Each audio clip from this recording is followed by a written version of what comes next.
Hello everyone, it's Barbara Ann. Welcome back to my channel, Straight Out of Context. Copyright disclaimer. Under the Copyright Act of 1976, I am within my full legal right to share these following clips via video and audio. The following creators allow reshare, redistribution, and download of their content, and as always, I credit in the description box down below. Fair use, public domain, TikTok third-party license, and TikTok live automatic third-party license for the use of commentary, reaction, teaching, news reporting, research, comment, and criticism. I am legally within my basic human, civil, and constitutional right to share under the First Amendment to the U.S. Constitution, to share my expressions, views, thoughts, opinions, feelings, and critiques. The First Amendment to the U.S. Constitution guarantees my freedom of religion, freedom to exercise of, freedom of speech, freedom of the press, free assembly, and the right to petition the government and air my grievances. The First Amendment does not cover lies that amount to defamation, slander, libel, harassment, stalking, cyberstalking, bullying, cyberbullying, threats, or any other verbal crimes. What do we got? We got A briefcase. Yep. Mint green with TS on it. Yep. What's in it? This is my brand new album, The Life of a Showgirl. TS12!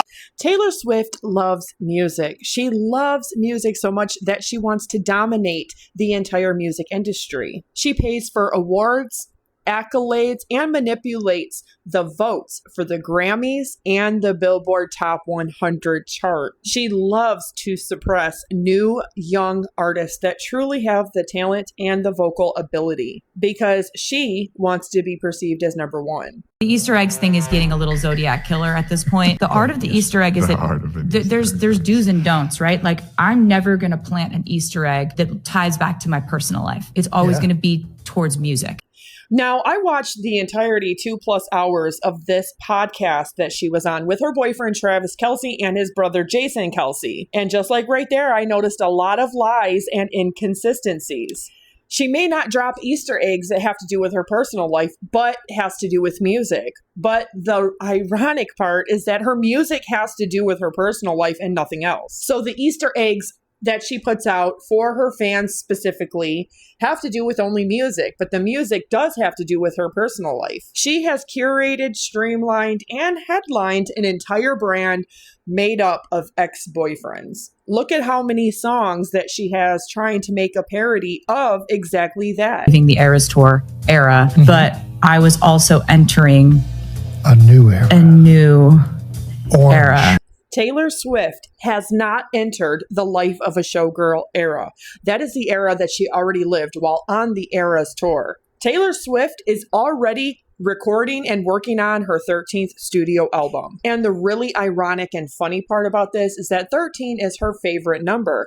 Therefore, she is trying to come up with ideas to make it special. The whole idea of an era doesn't exist. That is what she gives the name of the frame of mind she was in during the period of her album. Taylor Swift is not in a showgirl era. That's what she called her entire tour, the Eras Tour. Taylor Swift is trying to make her 13th album be the best album she's ever made. Since the number 13 has always meant so much to her and it's her lucky number and her favorite number, Taylor Swift is currently in a totally different era. She didn't leave the Eras Tour and enter into the Life of a Showgirl. She was already in the era, the Life of a Showgirl. She has now hopefully entered an era where she is going to be an almost 40-year-old woman that she is, and maybe settle down in life, maybe have kids, maybe get married, maybe drop songs that are relatable to the other 40-plus-year-old women that have grown up with her in the last 18 years. Maybe she'll stop putting out songs with constant words like babe and love and kiss. Always talking about me, and him. How she's obsessed with every single person she's ever dated. And maybe start making music that is relatable to other people, not just her fan base. Maybe she'll open up her music to being liked by other people that are outside of her fan base. Maybe she'll start writing songs about sex or other taboo and risque things that she never has before. Politics, being a parent, death, loss, grief, anxiety, mental health issues, mental illness. maybe, just maybe, Taylor will open up her musical horizons on her 13th album to try something completely different, unique, revolutionary. But as far as all of these Easter eggs and these eras and all of the shit that the Swifties like to talk about all of the time, you are not only being emotionally and psychologically manipulated, you are being financially manipulated, whether you want to believe it or not. Because if she really is worth almost $7 billion, if she genuinely loves music that much, why doesn't she open up her own record label and her own record studio and start signing young female artists, giving them the record deals that they deserve? Why doesn't she contribute back, being the so-called feminist and liberal that she wants people to believe that she is? The people that make up a large section of her fan base, despite the fact that her parents are very extreme right-winged Republicans. She surrounds herself with Republicans and red pill types. It's not just hard work that got Taylor Swift, who didn't even go to college, where she's at. It's her father's business savvy. It's curating and utilizing almost 18 years of fame and relationship after relationship after relationship to truly manipulate her fan base into believing not only is she innocent, she's sweet, she's naive and gullible and simple-minded. She's the blonde-haired, white, tall, all-American girl next door, living the all-American dream that is only available to people just like her. She wants you to think that it's just hard work that got her to own all of her music when she was a billionaire before the Eras tour ever even began. And if she cared about music so much, she wouldn't have done what she did to Olivia Rodrigo, making almost $500,000 off of royalties alone off of being credited on 2 of her songs, or suppress Billie's 3rd album on the Billboard charts, purposely with variants. But this new album has Swifties losing their goddamn fucking minds. Taylor Swift being the only person left in Blake Lively's life to tell her the truth and give her any advice is kind of amazing. Something can be about me, like my name can be in the actual headline, and it can still be none of my business. Amen.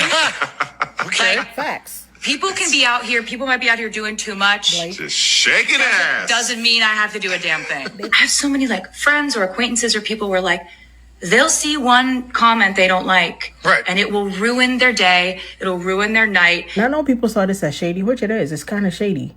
But she kind of dropped some gems on that girl if she's willing to listen. Some guy call you mid, and you can't stop thinking about it. No, he did not. You can't stop thinking about it, dude. That's the day then. That's the night then. That's the and so year then. I just want to say to them, like, you should think of your energy as if it's expensive, as Yeah, if it's like a luxury item. Hers ain't. Not everyone can afford it. You're here because you thought the world revolved around you. All you had to do is say, fuck everybody. What you think about me is not my business. And you couldn't do that. And I've never been a Swiftie, but like, she could convince me. Because this is some low-key, I'm not your friend, I don't want to be your friend anymore, but like, the least I could do for you is this.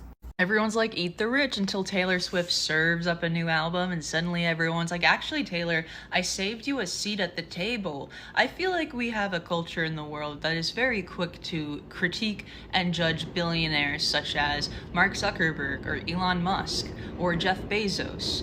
These incel-y men that are easy to make fun of, honestly, and who have genuine and public bad intentions for what they want to do with their wealth and influence. But then there's Taylor Swift, and I feel like people want to be like, oh, but Taylor Swift's one of the good billionaires. But I would argue the only way that you could be a good billionaire is by never allowing yourself to get to the point where you are a billionaire, because you are constantly trying to redistribute that wealth. All of this was spurred from seeing the album cover of Life of a Showgirl on her Instagram. And I don't know, seeing someone who is a billionaire actively trying to make as much money as possible with the exclusive vinyl and exclusive pre-order of whatever, it just makes me sick. Like, you want to make more money, and I understand that a lot of people put food on the table via Taylor Swift's income, but she's sitting on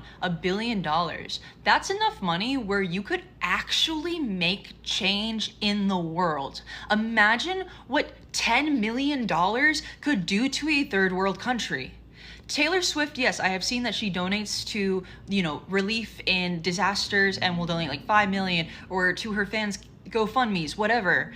But it's not like she is donating a substantial amount of what she has.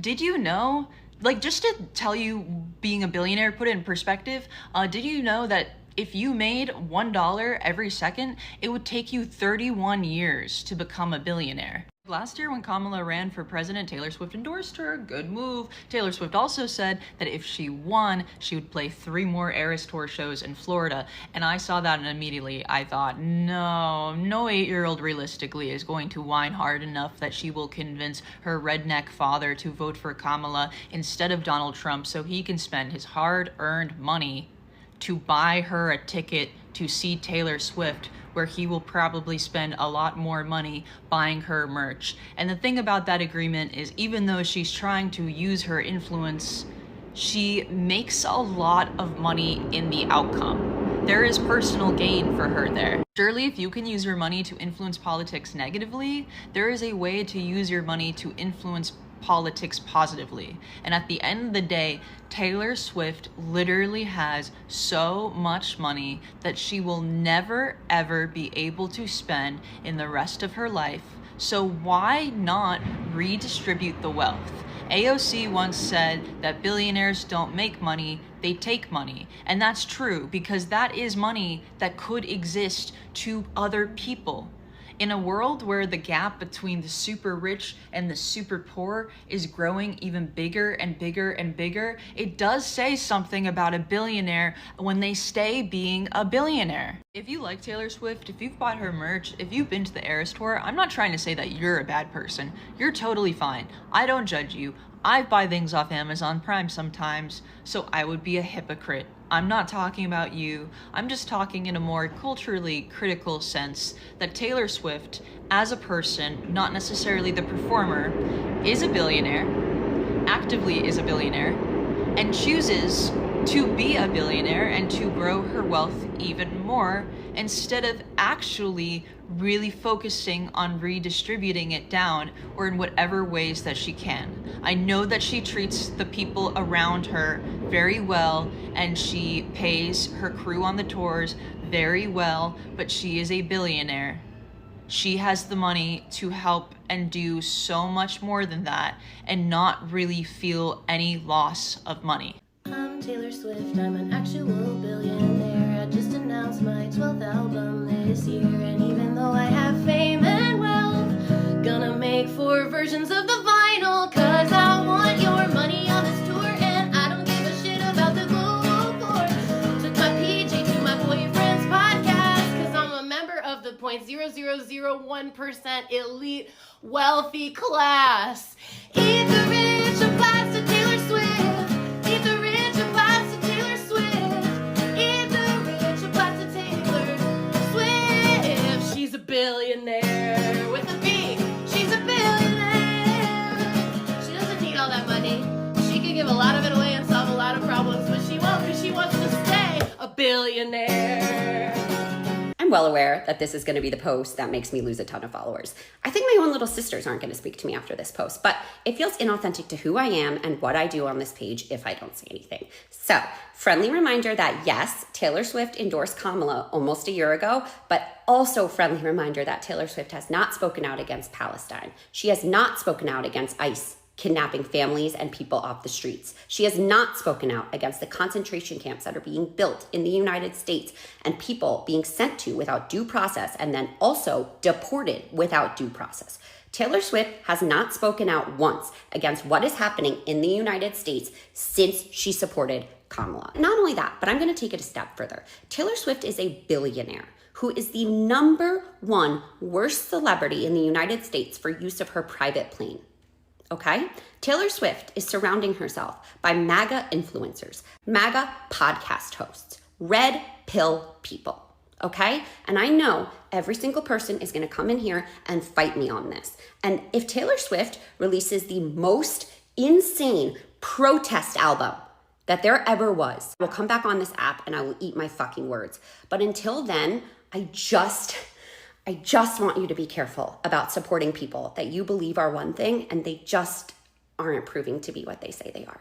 Fans quickly noticed that when you search or type Taylor Swift, orange glitter appeared. I hope everyone is prepared for the fact that this will be Reputation's sister album. There is a reason she chose the same photographers that shot Reputation to shoot this new album. Because she loved what they did with the Reputation photos, right? It hasn't worked with them since 2017 when the Reputation album came out. I wonder why. Because it just wasn't time yet, but now it is time. This is insane. Like, this is actually one of the most fucking insane things I've ever seen in my entire life. And do you want to know why? It immediately made me think of this. Immediately. I didn't even have to blink. I just immediately thought of this. Like, the resemblance? The life of the showgirl is the life of her actually getting revenge. Like, oh my god. This was almost 3 years ago. It's like she's been teasing this the entire time. I'm telling you right now, track 10, Cancelled, is gonna change all of our lives. I mean, this entire album is gonna change my life. Eldest daughter being track 5. I'm still trying to comprehend. All I'm trying to say is this is no coincidence. Don't say I didn't warn you. This is Rep's sister album. Who needs Rep TV when we're getting this? Literally, who needs Rep TV when we're about to get this? We never needed it because this is what she had planned the entire time. 5 Easter eggs about Taylor Swift's 12th album you won't believe she started hinting at 3 years ago. First, in the 2022 Bejeweled music video, Taylor embraced a showgirl vibe, wearing sparkling outfits. She sits on a clock, her body covering the number 12, and the 2nd and 10th elevator buttons glow orange. These subtle details cleverly hint at her upcoming album, The Life of a Showgirl. Second, in the Antihero music video, Taylor wears 2 outfits, one in white and another in orange and green. The white could represent her past style, while the orange hints at her transition to a showgirl era. Third, the orange door. At the end of the Eras tour, as Taylor and her dancers exit the stage, an orange door appears. Taylor repeatedly mentioned "See You Next Era" on social media, signaling that the teaser for her new album had quietly begun. Fourth, the frequent appearance of the number 12. At the 2025 Grammy Awards, Taylor wore earrings with 12 red rubies, and the number 12 has popped up frequently in her recent releases. Fifth, the second letter. In May 2025, Taylor posted a handwritten letter announcing the successful retrieval of her masters. Fans quickly noticed that there was a second piece of paper hidden beneath the letter, sparking more speculation about her new album, suggesting more surprises are coming.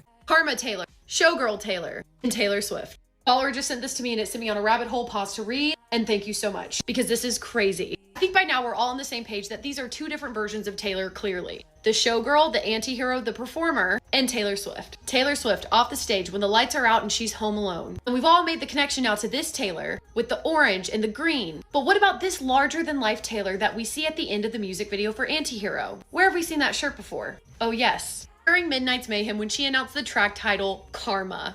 That is definitely no coincidence, especially when you look at the music video. These 2 Taylors are both shocked to see this Taylor re-emerging. They recognize her. They look at each other and smirk as this Taylor approaches. They wave.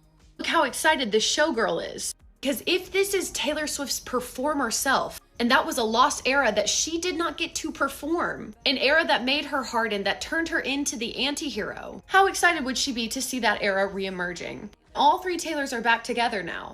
Here is my theory I want to hit you with, and it's going to be crazy. I think that this era, The Life of a Showgirl, was supposed to be the next album. As she has said, Tortured Poets Department was something that she really had to write. I don't think that era was planned to be the 11th era. I think she had planned The Life of a Showgirl, but I think it was going to be very different. Because let's say hypothetically this era does exist. Maybe even just the concept, not fully actualized. Some songs recorded, some songs written, which would make sense for her to be circling back to Shellback and Max Martin, who she worked with on 1989 in Reputation. So perhaps this was planned for right after Midnight's. The Showgirl era was going to be reimagined. Copper, orange. Then the Eras Tour happened. The Eras Tour ended up being the key to unlocking her music, her life's work. That copper album that she once had has now turned to green because it is oxidized with time, leaving us with this, a double album. One that was the original orange era that has now weathered with time, as she has unlocked it now that she owns all of her life's work and has circled back to completing that era, combined with what she was potentially working on during the Midnight's era. Hence why we are left with the orange and the green. As always, this is just a theory. This is all fun and games until it isn't, and I cannot wait to see where this goes tonight. And let me know your thoughts below.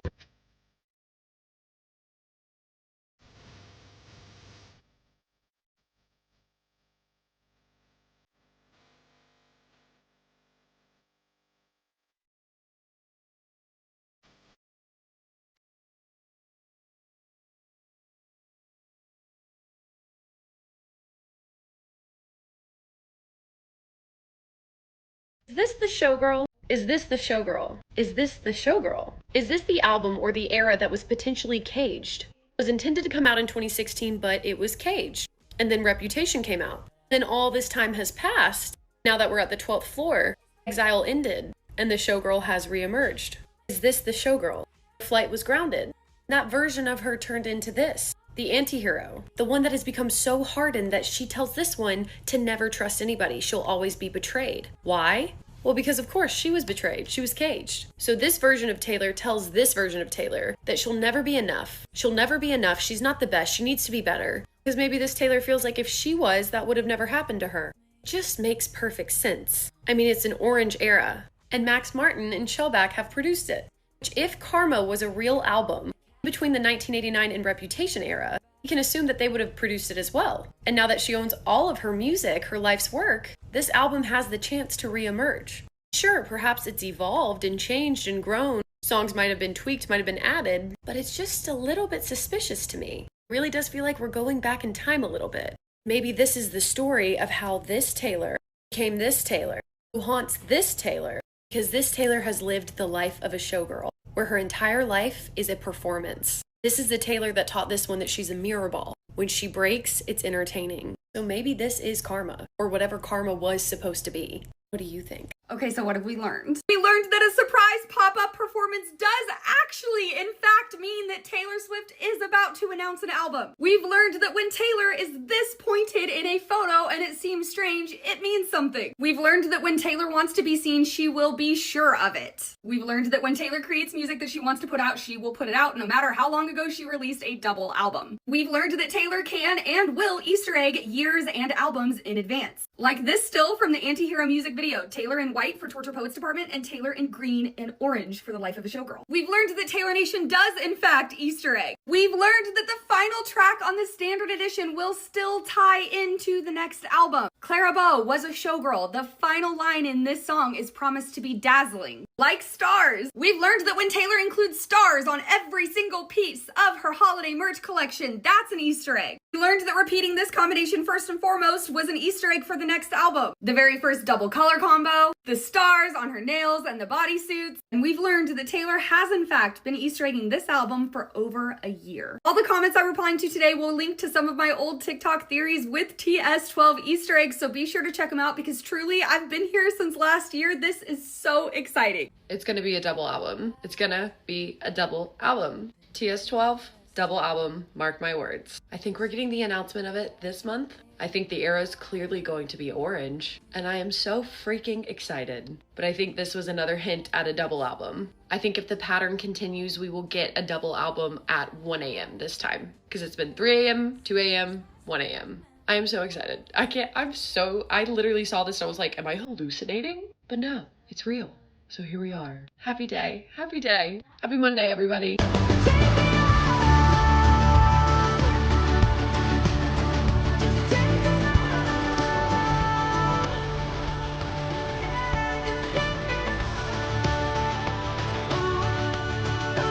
Here's my only.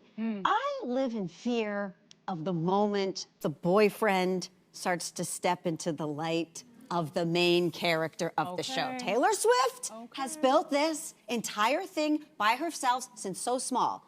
And all of a sudden we are announcing the 12th album and she does it on the boyfriend's podcast. And I just get this fear of the really husbander, the boyfriender being like, hey, I'm just in the frame here. I'm a part of this. And I want her to be on her path with her journey. He can throw his little ball or, do whatever he does. I don't want him in her light. So that was the only thing where I was like, this is great. Oh, but why this way? Do you want to see the back cover? I would love to see all of it. Yes. The back cover is where we find the 12 tracks for my 12. 12 tracks. Bangers. So this is, so we got all. What are they? So we got track 1, The Fate of Ophelia. Okay.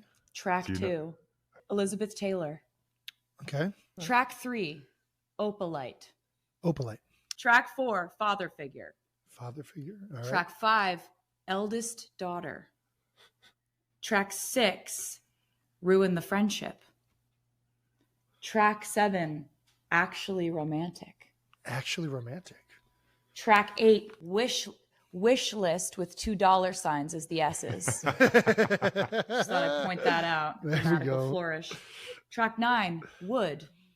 Track 10, canceled, but it's in all caps with an exclamation point at the end.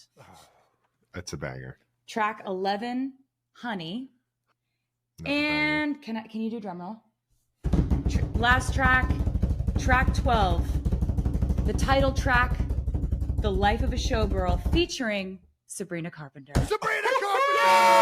Taylor Swift's 12th album just might be called Postcards, and she's been giving a lot of hints, and I keep finding more and more and more. But that's exactly right. We don't know what the second page says, but we do know that we have this first page of her letter. And she has mentioned letters in her songs multiple times. But I want you to think about something else that she's been doing recently. She was spotted out and about in New York City today wearing none other than these shoes. And the Swiftie FBI is back at it again because they quickly spotted that these are called the Jane shoes. She was also going to the Jane Hotel. I'm going to tag Jess below because she just posted a video talking about all the history of the Jane Hotel, so you should definitely go watch that. But I was thinking, what could the significance of Jane be? When is the last time we got somewhat of a Jane reference? The song Dear Reader. What connection have we drawn to Dear Reader?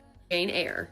Reader, I married him. She's wearing white. I'm just kidding. That's not what this is about. Jane Eyre is a novel that very much reads like diary entries, letters to the reader, although she only directly addresses the reader that one time, reader, I married him. Similarly to how Taylor Swift did in Midnights. Like I've said before, Taylor Swift's albums have a level of continuity to them. Think about Hits Different feeding right into Fortnite. Have They Come to Take Me Away? I was supposed to be sent away, but they forgot to come and get me. The manuscript on the Tortured Poets Department, the final song, says all that's left is the manuscript, one last souvenir for my trip to your shores. Postcards are common souvenirs. If she has been writing the whole time she's been on tour, and perhaps these songs are more like diary entries, she has been on a tour that is celebrating her entire career. Every single era, she's getting to live through it again. Just imagine the emotions and memories that is stirring up for her. So perhaps she is written in a very Jane Eyre-esque way. And these songs just might be postcard scenes, which in literature, postcard scenes are scenes that give the reader a deeper understanding of a character, a deeper understanding of that character or their world.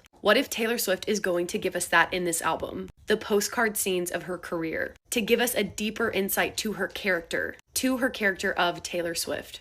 My mind is absolutely spinning and I cannot stop thinking about it. And I'm just so glad I received these in the mail. Because boy oh boy have I gone down the rabbit hole. As always, let me know your thoughts. And no matter what it is, I am so excited for what's to come. We are living in unprecedented environmental, political, social, economic times. But don't worry, Taylor Swift just announced an album. Does this feel kind of tone deaf to anyone else, or is it just me? So just to get this straight, we still have yet to see the release of the e-files that our president is most likely on. And speaking of our president, he also just deployed the National Guard to our nation's capital. In addition to that, we have marriage equality on the table to potentially be stripped by the Supreme Court. Grocery prices and electric prices and just the cost of living is at an all-time high, and so many people are struggling. Yet here we are, Taylor Swift is announcing an album called Life of a Showgirl that people are so excited about. I'm sure that the pre-orders have already broken many records. And sure, it's always nice to have something to escape to, but in my mind, this feels a little tone deaf. We are living in an era where billionaires are hoarding all the wealth and people are struggling to pay rent. And whether you like it or not, Taylor Swift is part of that billionaire class. Taylor Swift is also making significant environmental impacts herself through her business. In the past, she has contributed substantially through her private jet usage. And also, if you were to look at all of the variants of her albums and her re-recordings, there's no way that making repeat vinyls and repeat CDs hasn't impacted the environment. With the power and the reach that Taylor Swift has, I think it's pretty disappointing how little Taylor Swift has gotten involved in political elements. And with Swift's 12th album coming up, I'm sure it's going to mostly focus on Taylor Swift's touring life and her love life. I'm pretty sure it is not going to cover any of the aforementioned topics. I've said it before and I'll say it again, Taylor Swift is not the girl next door. She is not like you and me. She is a corporation. and she is a billionaire. And I think the announcement of this latest album, especially with everything going on this political sphere, really highlights that. It's about time that we demand more from our favorite artists. The Swifties are not going to like what I have to say, and this is not a comment on the fact that she does not speak out politically when she very well could. This is more about what she said on the New Heights podcast, being, quote, "You should think of your energy as if it's expensive, as if it's a luxury item. Not everyone can afford it, because what you spend your energy on, that's the day." And okay, on the surface, yeah, inspiring, sure. The context is when people comment on social media and you take their comments to heart and you use your energy emotionally being spent on like strangers or people that don't have your best interest in mind. Cool. My point right now is that's a little kind of a lot tone deaf. Like, you are a billionaire, you're one of the richest women in the world, and you're going on a podcast talking about like mental and emotional energy, boundaries, and you're invoking capitalism to the degree that you are saying like it's expensive, it's a luxury item, while not recognizing where would people's energy be going? Why are they spending so much energy on these interpersonal relationships? Why is there so much threat to your personhood, your ability to survive under capitalism, which requires you to have successful relationships with other people? And the more you feel isolated and like those relationships are threatened, especially through like comment sections where you're getting a lot of critique, you are going to feel like you don't have access to survival, because the more social capital you have, oftentimes the more literal fiscal capital you have. People aren't just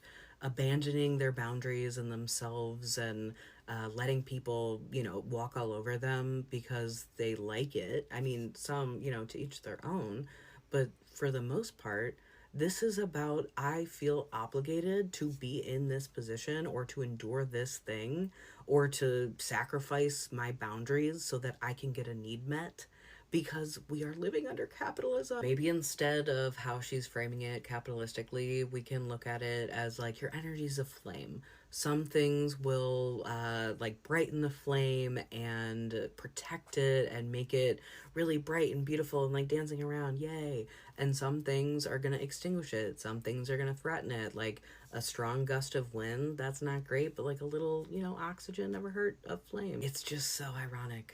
It's so ironic. Like, the irony. Tell me I'm not the only one that sees it. Please. The Swifties love you, then you're in. Yeah, and I love all the Swifties too, Yeah. but yeah, man, Swifties got my back just like I got Taylor's, There was a time when somebody was saying something negative about me and all of the Swifties, they got together and was like, come on, we got to support Flav. You know how he goes in for Taylor. And the reason why I do is because the girl is real. Yeah. You know what I'm saying? I went and listened to her lyrics. Taylor writes about a lot of the experiences that she goes through. My favorite record of hers is Bad Blood. Somebody that crossed you one day, you know what I'm saying? Like me and you, we were the best of friends, man. You crossed me. Now look what you did. Now we got bad blood and we got problems, yo. That's in a lot of people's lives, man. I'm like, yo, man, this girl is dope, yo. Taylor I be love spitting her. that game. That's why I started supporting her, and anybody that goes up against her, I defend her. Her fan base got a whiff of how Flavor Flav gets down for Taylor, and they gave me a new name. What is it? King Swifty. Ah. So I'm King Swifty. I'm king of all the Swifties. Have you ever got to meet her? We did, I think it was iHeart Music Awards, but me and Jordan Childs presented an award to Taylor Swift. Oh, yeah. You know what I'm saying? Yeah. And she invited Post Malone to come up on the stage with her, because I guess that they got a record together. Yeah. When I seen her in the audience, I walked over to her and I said, Taylor, do you know you just got an award from King Swifty? She said, I know. Oh, so see, she gave you the honor too. Yeah, Taylor Swift is the gift, man. I love One that. of the most important artists of our time. Yeah, You know what she's I'm so saying? influential. And I'm gonna tell you something. I don't care what nobody say. I never seen anybody do what Taylor Swift did. Nope. She had a concert and the hit the fucking Richter scale. Oh, I bet. Come on now. I bet. Ain't nobody else doing no shit I was kind of over talking about Taylor Swift, but you guys cannot get out of my comments and cannot get out of my DMs just telling me how wrong I am and like literally dying on a hill that she is such a good person. So, okay, I'm going to say, you know what? Maybe you're right and I'm wrong. Maybe she really is a good person. So, you guys are her fans. I'm hoping you guys will all tag her in my comments of this video, but I challenge her to this. She's releasing this new album. During number one, an extremely hard time in our country, and number two, an extremely hard time in the world. And she is a billionaire. She has at least $1 billion. So she doesn't need the money from this new album at all. So I challenge Taylor Swift, who is this great person who doesn't need a dime. We can all see she doesn't need a dime, to either say, I want to release this new album completely for free to the world because we all could use a pick-me-up, and this album can, you know, serve as this amazing pick-me-up and just music that we can all feel together, and I'm not going to charge a dime for it because I want everyone to have access to it. Incredible, incredible. Number two, she could say every dime of this that she makes off of this album goes to support of Palestine, goes to support of Sudan, stops genocides, goes to support of these countries that need it.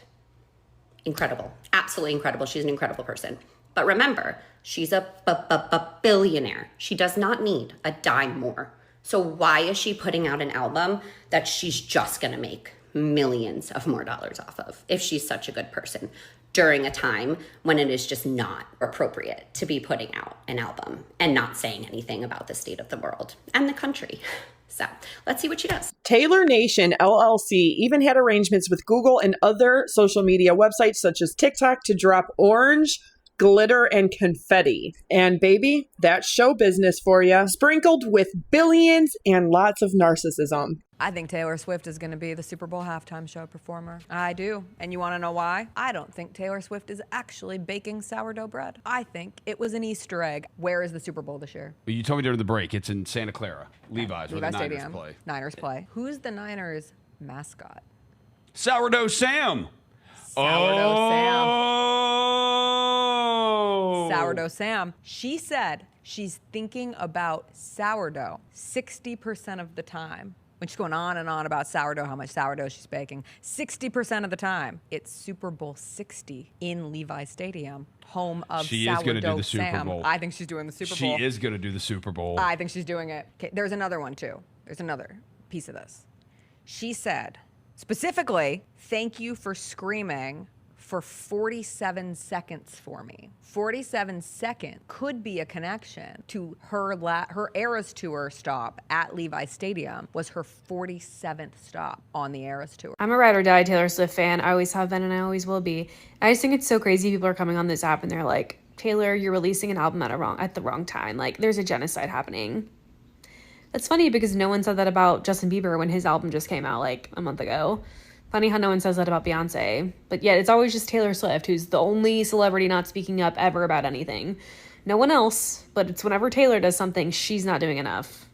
But no one else gets the same kind of criticism. It's crazy. Into the fan theory of the Karma album. And I have always thought that Taylor Swift has always been able to feed into the fan theory of the Karma album. And I think she might actually be doing it. Of course, the title Karma has always been a fan theory, and we never actually expected it to be called Karma. And the fan theory is this is what she was working on before Reputation when she scrapped it. We all know that Reputation was a mask album. And what I mean by that is it's actually just an undercover love album, and that everything that we know that she wanted to say during that time, she never got to say. And I think Taylor's going to take the opportunity to speak up in that voice in this album, The Life of a Showgirl. And I think it actually is going to end up being Karma. A lot of people have been talking about this necklace that Taylor was wearing during the podcast, and we've seen it before. It is this Cartier necklace, but the entire world has seen it before. Do we remember when Kanye and his wife Bianca walked the red carpet? He's wearing that Cartier necklace. People have already been talking about this, and it's already happening. Kanye's album is called The Life of Pablo, and it's an orange cover album.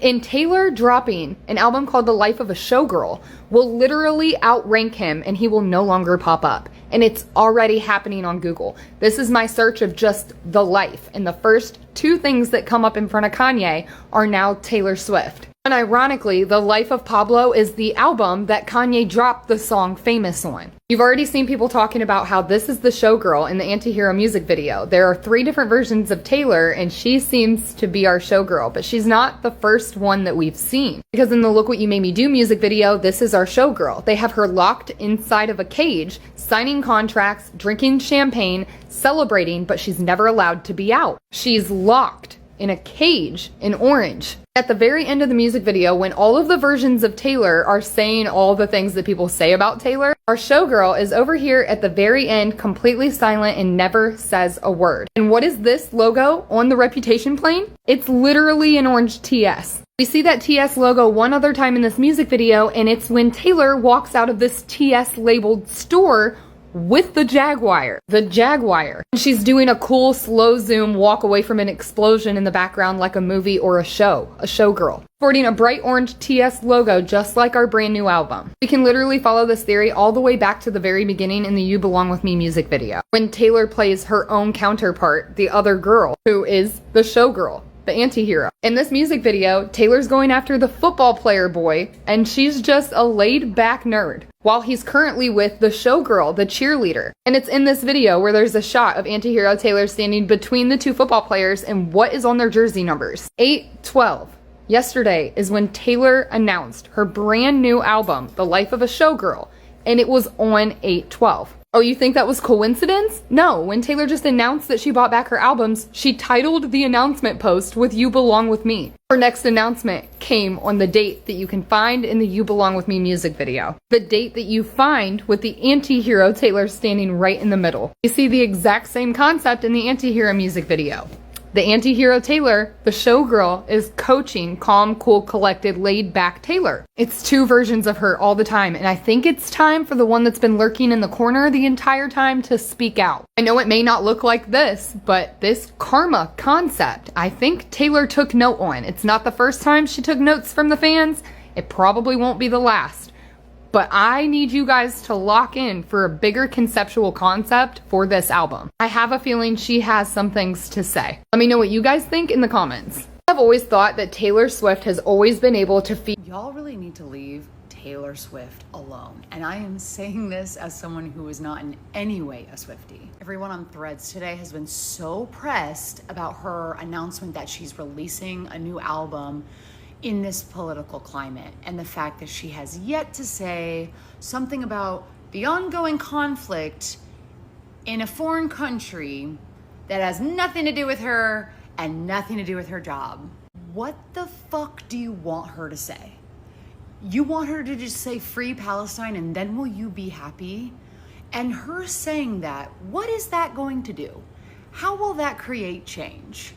Do you think that her Gen Z and millennial female audience is then gonna like riot in the streets about it? They're probably not gonna do that. And she doesn't need to raise awareness about it because people already fucking know. They know what's going on. I think it's pretty safe to say that Taylor Swift does not support innocent babies and children getting unalived for no reason.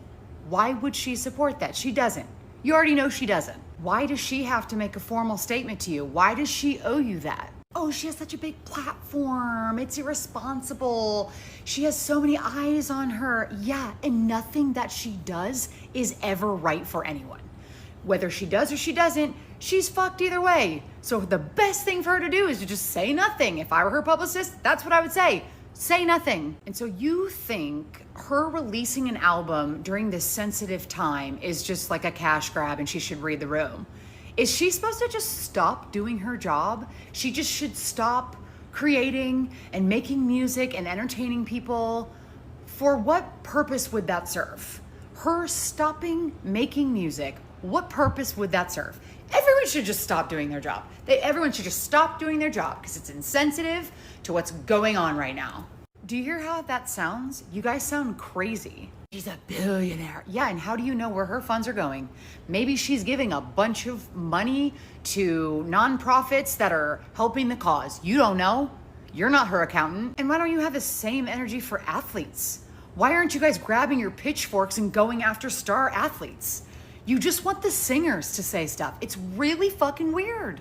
I don't get it. Let her release her little album and make her fans not have to think about the horrors of the reality of 2025 right now. Please, fuck. Blake, for goodness sake. You had ample opportunity to clear the air, but instead you included me. Seems like you ruined the friendship when you tear apart our kinship. And you know I've been trying. The amount of calls I had with Ryan feels like I stepped in poison ivy, but instead I think it's just poison lively. No more season pass to the Chiefs. Sitting up in the box seats with me.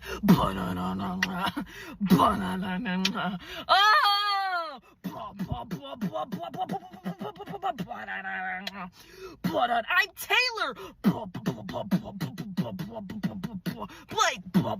Crawling out of my hole to talk about The Life of a Showgirl by Taylor Swift because I have to talk about Taylor Swift disease, and it is chronic and there's no cure. Firstly, I want to defend the cover because a lot of people seem to not like it, and they're trying to like recolor her body to match her face better. But I think her body is murky purposely. Obviously, she's in a body of water, she's in a bathtub. This is pulling up the curtain after she's done the Eras tour. You can see that this bodysuit is scalloped like the Midnight's bodysuit. As a font philiac, I love this font. When I work in design, when I want to make something more simplistic, I'm gonna go with an all caps condensed italic font. Maybe sometimes not italic. It's pretty without taking over too much. It's simplistic and it allows you to focus on what they want you to focus on, which is this. It's drawing your eye up to her eye for her to look at you and say, I want you to listen to this album. This is the life of a showgirl. Now I want to defend the title because a mutual of mine, and you know who you are, thinks that it should just be called The Showgirl or drop the and just call it Life of a Showgirl. The thing about Taylor Swift is that her music doesn't exist in a vacuum. This is coming off of the heels of The Tortured Poets Department. And I like the pomp and circumstance of The Tortured Poets Department.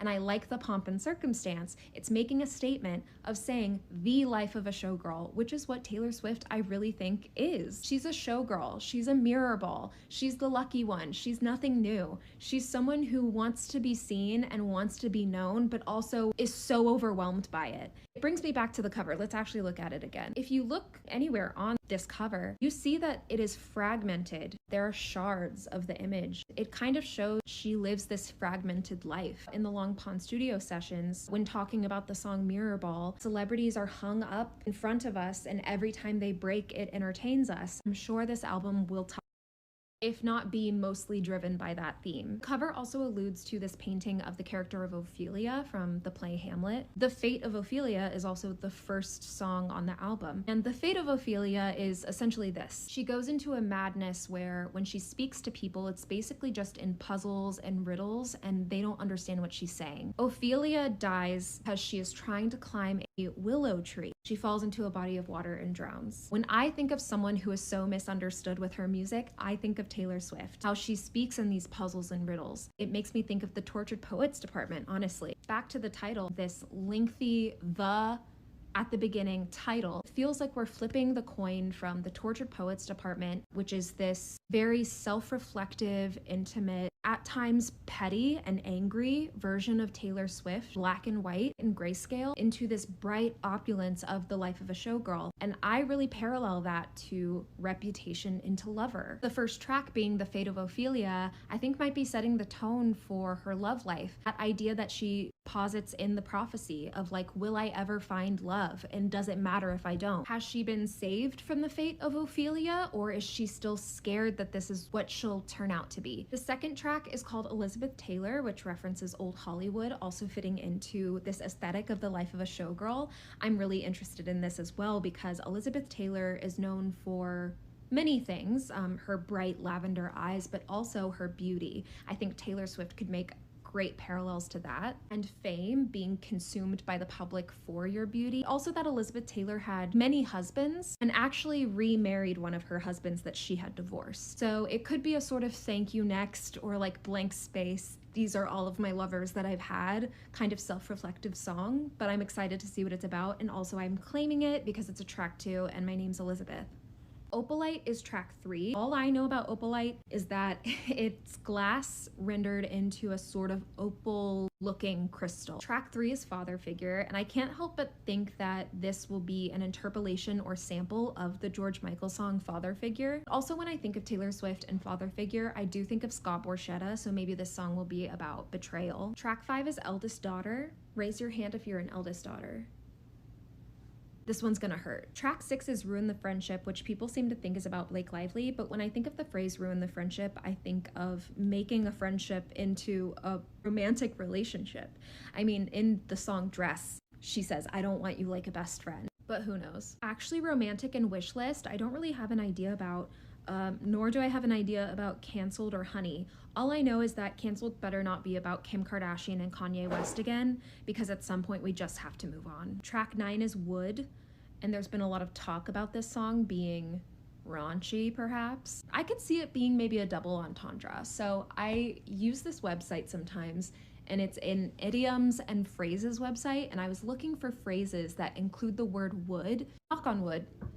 Being superstitious in love. Being Taylor Swift, I'm sure you just have to hope that someone likes you for you. I keep referencing Reputation because that's the last time she worked with Max Martin and Shellback, who are the main 2 producers on this album, which leads me to the song The Life of a Showgirl, which I'm very excited about.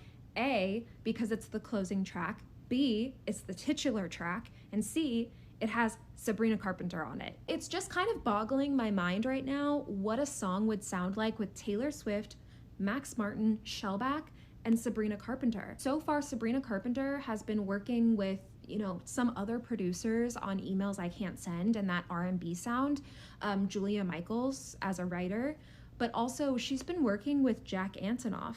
We have Manchild, it's more country leaning, and I wonder what a song would sound like that's more pop leaning with Taylor Swift and Sabrina Carpenter, who have been known to lean a little country sometimes. I'm very excited for Max Martin and Shellback on this project, not just because I love all of their music with Taylor Swift, especially the tracks on Reputation. I'm talking King of My Heart, I'm talking So It Goes, which is what I'm really hoping this album sounds like. Oh, and Delicate. But because, like, I was thinking about, okay, who has Max Martin worked with lately? Ariana Grande.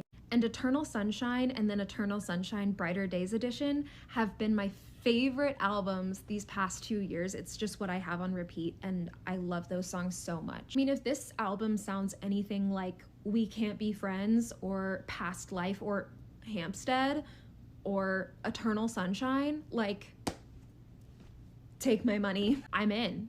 I'm buying in. Since she seems to be going back to these roots of the photography was done by the same photographer as Reputation, working with Max Martin and Shellback, and having a more tight kind of track list, really honing in on sonic cohesion, it makes me wonder if she'll also go back to a lead single, a lead music video, having other singles that come out before the full album comes out. And we have time. It comes out October 3rd. I'm not gonna do math or guess dates, but I think The Life of a Showgirl as a lead single would be really cool if Sabrina Carpenter was also, like, if that worked for her as well with her rollout, because I really want a second single from her for her album. So what are y'all's favorite covers? Because mine is the main one where she's coming down from the high of the spotlight, then the red one where she's like crawling towards the spotlight. And what do y'all want it to sound like? I'll go first. Obviously, Delicate, King of My Heart, So It Goes. And I think after the Tortured Poets department, it's cool to get more maximalism in production. Oh, you mean this Taylor?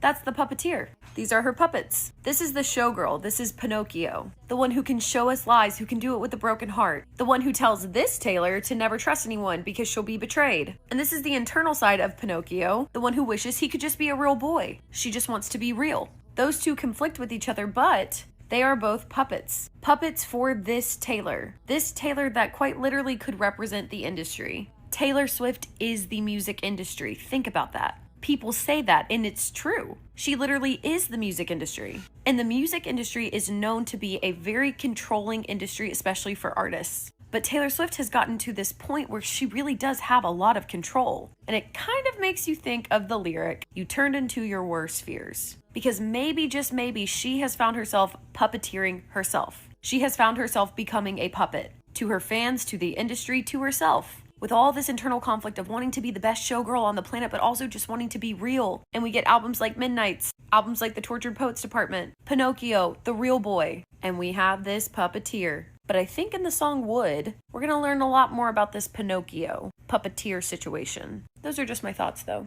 What do you think? Some of y'all are not going to like to hear this, but you have to be smart to be a Taylor Swift fan. That is why she is so popular, because you have to be smart. It is so nice to have a major celebrity who is so intelligent. Taylor Swift is an intelligent woman. Whether you love her or hate her, she is so intelligent. And she is so dedicated to her craft. It is not something that she just throws out there. Like, her albums take so much work to put into them, and you can tell from every single aspect of it, from the rollout, from the teasing, the years of teasing up to a certain project. Being a Swiftie teaches you about pattern recognition. It also teaches you to look deeper. And this goes into people who think that Taylor Swift is not as vocal as she should be. Well, creating art is one of the most, if not the most radical act that you can possibly do. It always has been. There is a reason that books and media and music has always carried so much weight when it comes to anything political or societal issues. Creating art is a lot more permanent than making an Instagram post. Creating art that is layered to where people have discussions about it and people start to really think, it's also training people who listen like that to start to dig deeper in everything that they do because of pattern recognition. And we live in a time where there's a lot of passive entertainment, whether that's books, movies, music, whatever, TV shows, where there's not a ton of substance past the surface layer. That is not the case when it comes to Taylor Swift. And in itself, that is somewhat performance art and proving a point, because so many people judge her from the surface of, they hear a song and they think that, oh, it's bubblegum pop, Taylor Swift doesn't actually write anything that's noteworthy or blah, blah, blah. And all that shows me is you're not smart. And I'm not saying you have to like her, but saying that she doesn't write about anything substantial, saying she isn't a good writer, or that she's not talented, or that she's overrated, those are just uneducated takes. You don't know what you're talking about. When you speak on anything that you don't know what you're talking about, it doesn't make you look smart. The best thing that Taylor Swift has done in her entire career is she has taught millions and millions, hundreds of millions of people to pay attention. Think about how that extends to society. Paying attention. Something that, if you can't realize, a lot of people do not want you to do. She is brilliant and intelligent, and being a fan of hers, studying her lyricism, her craft, and just her career in general, it makes you more intelligent. It's just like reading books. Truly, none of it is ever accidental. We are officially back in Vancouver on the last night of the Eras Tour, where we lost the key. I think I know exactly what this means. The last night of the Eras Tour in Vancouver was December 8th, 12/8. If we reverse 12/8, we're left with 8/12. Countdown. The countdown that led to August 12th at 12/12, 8/12, where we got this, another lock. A locked album on 8/12. And we lost the key on 12/8. On the New Heights podcast, Taylor told us that on the last night of the Eras Tour, she wanted to signal to us that we were leaving the Eras era and moving into a new era by going through the orange karma door. Maybe we have to follow her through the door behind the scenes of the stage, which is exactly what she has told us on the podcast this album is about. She wanted to show us the behind the scenes, behind the stage of the life of a showgirl, of her time on the Eras Tour, while capturing the electric essence of the tour itself.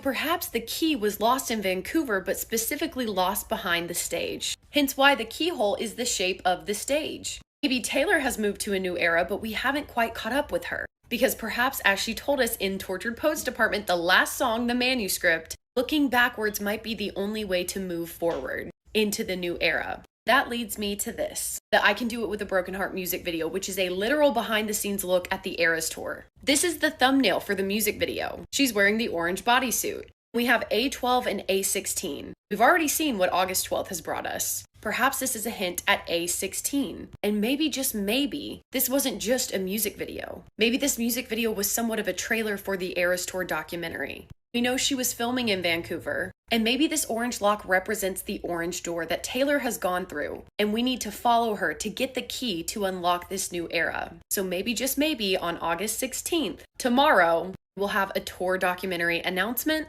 Just want to say this music video came out on August 20th. Many dates to think about, but I fully believe that we are going to get a documentary before we move into the new era. I don't think we've left the era's era yet.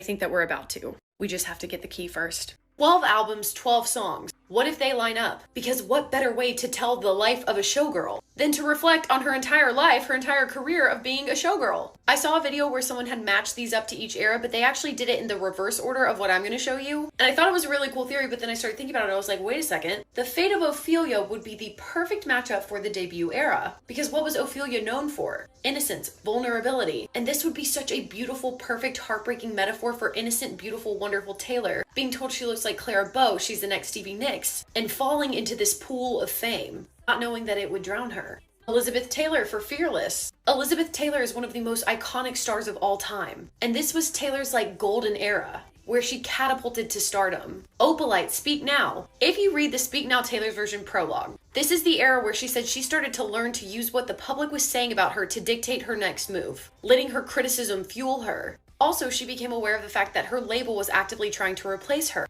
So she learned that she could replace herself with a newer version of herself in order to not be replaced. Opalite is a synthetic man-made glass. The parallels between that, the metaphors, her creating this man-made synthetic version of herself in order to stay relevant, in order to continue going in the industry that she did not know she was drowning in. Father figure, Red. Not only relationships, romantic relationships, but mainly the relationships that she was in with people that were like father figures to her in the industry. Specifically, you know who she trusted, who ended up betraying her. Think of the I Bet You Think About Me music video. Someone looks a little familiar, perhaps? Eldest Daughter 1989. Stereotypical eldest daughter traits are overachievement, people-pleasing, anxiety, pressure, the pressure for perfection. Think about the 1989 era. That was a record-breaking peak for Taylor Swift. And it was an era that she put so much pressure on herself. Physically, the scrutiny that she was experiencing, the judgment, the slut-shaming, the comments on her body. This one's gonna be crushing, just calling it now.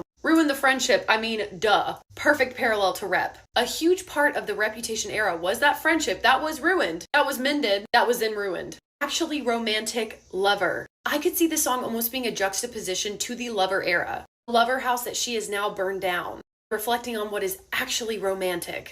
Maybe this is going to be one of our love songs on the album, one of our really happy ones. I'm feeling all the good vibes for that one. Wishlist, Folklore. If you read the liner notes for Folklore, very much about the idea of escapism during isolation. And that led me to think about something that she said on Tortured Poets Department in The Prophecy. Don't want money, just someone who wants my company. Maybe she was feeling even more isolated during the Folklore era than we knew about. And maybe her wish list is going to explain that. Wood, Evermore. Liner notes for Evermore literally say she could not stop writing music. She felt like she was standing at the edge of the woods and had a choice to either go further into them or turn around. And she went further into them. Canceled, Midnights. The Antihero. Vote for me for everything. It's me. Hi, I'm the problem. It's me. That is an album with so much self-deprecation on it. It screams cancel me. I'm the problem. It's me. Honey, TTPD. I could see it being something that sounds like it's going to be a sweet song, like Sweet Like Honey, but honey's also very sticky. And a lot of the content matter of the Tortured Poets Department was very sticky. It was messy. Then that leaves us with The Life of a Showgirl, to be matched up with TS12, The Life of a Showgirl. None of us know what to expect, but we shall see.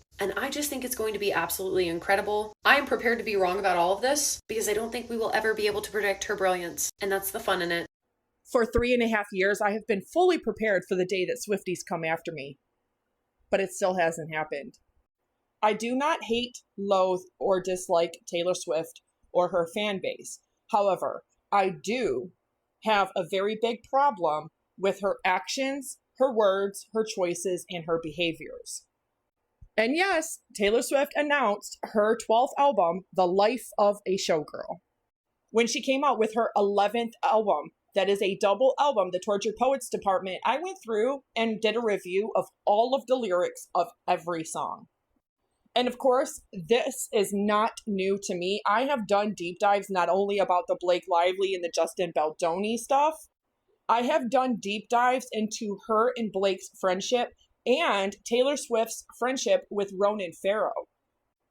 You know, the guy that ended up writing the whole piece that took down Harvey Weinstein, whose New York case is now overturned. And they're fighting to overturn the one in California as well. And the whole Me Too movement. You know, his sister is the one that was harmed by Woody Allen. And here's Taylor Swift, really good friends and the godmother to 3, all of the daughters of Ryan Reynolds and Blake Lively. And Blake Lively is a Woody Allen apologist who played in a 2016 movie called Cafe Society with Woody Allen, knowing she's friends with Taylor Swift, and Taylor Swift is friends with Ronan Farrow, the only biological child of Woody Allen. And if you don't know about the whole stuff with what he did to Dylan and what he did, ended up marrying his other adoptive daughter, yeah, the whole thing is crazy. Then Woody Allen and his adoptive daughter, who he married, end up adopting 2 kids to cover the entire story of what he did. And not only is he still accepted in Hollywood, being a freaking chomo, not only that, but you have people like Blake Lively playing in everybody's faces, being a Woody Allen apologist, still giving him an outlet, a platform, a megaphone, a way to still make money, knowing what he did to children. That's the disgusting reality of what Hollywood is really like, what show business is really like. Did you guys learn nothing about all those Disney kids that are now grown up? Hello, Britney Spears. All the Nickelodeon kids.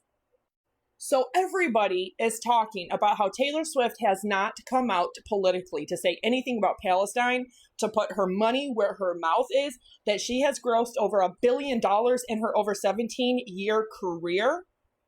But what a lot of people also forget is that she paid an undisclosed amount for her $300 million masters that Scooter Braun bought, which were really worth about $140 million, but because he bought Big Machine Records and her masters of these albums, these 6 albums that she did under her first 13-year contract with that record label, he took all of the masters because that came with that sale.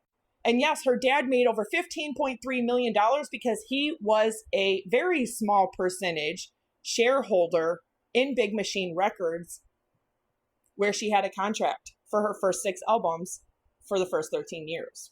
Of course, he turned around and he sold it from his company, which was Ithaca Holdings, to Shamrock, in which Taylor Swift recently, just this year, finally finished the negotiations with Shamrock to purchase the masters. So all them years that she did Taylor's version, sucking more money out of everybody, and not just people like me, because I've never bought a Taylor Swift album ever in my life.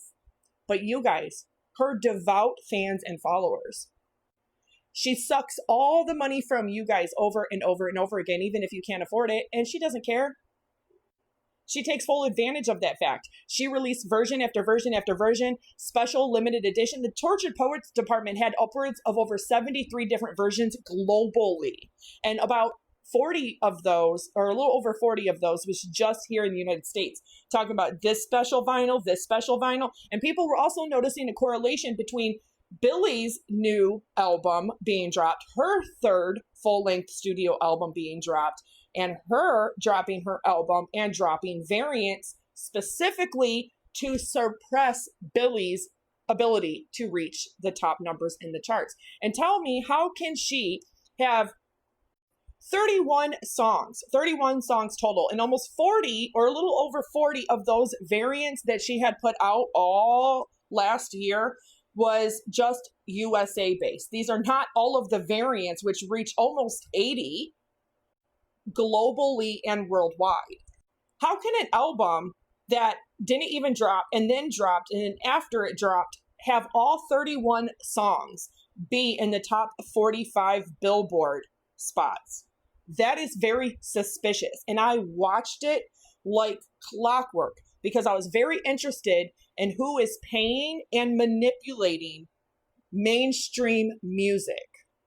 And if you didn't know, Taylor Swift's PR manager, Teresa Cherie Payne, she reportedly makes upwards of $15 million a year. If you are who you say you are, if you're such a great person and you're the all-American, beautiful, blonde, blue-eyed, white girl next door type, and that is what you have curated for 17 and a half years selling to the American people, if that really is who you are and you are who you say you are, you don't need to pay that much money for a PR manager. Taylor Swift spends more money and has a bigger PR machine behind her than the President of the United States. But if you go to Google right now and you type in Taylor Swift, you see all of this confetti and it says, and baby, that's show business for you.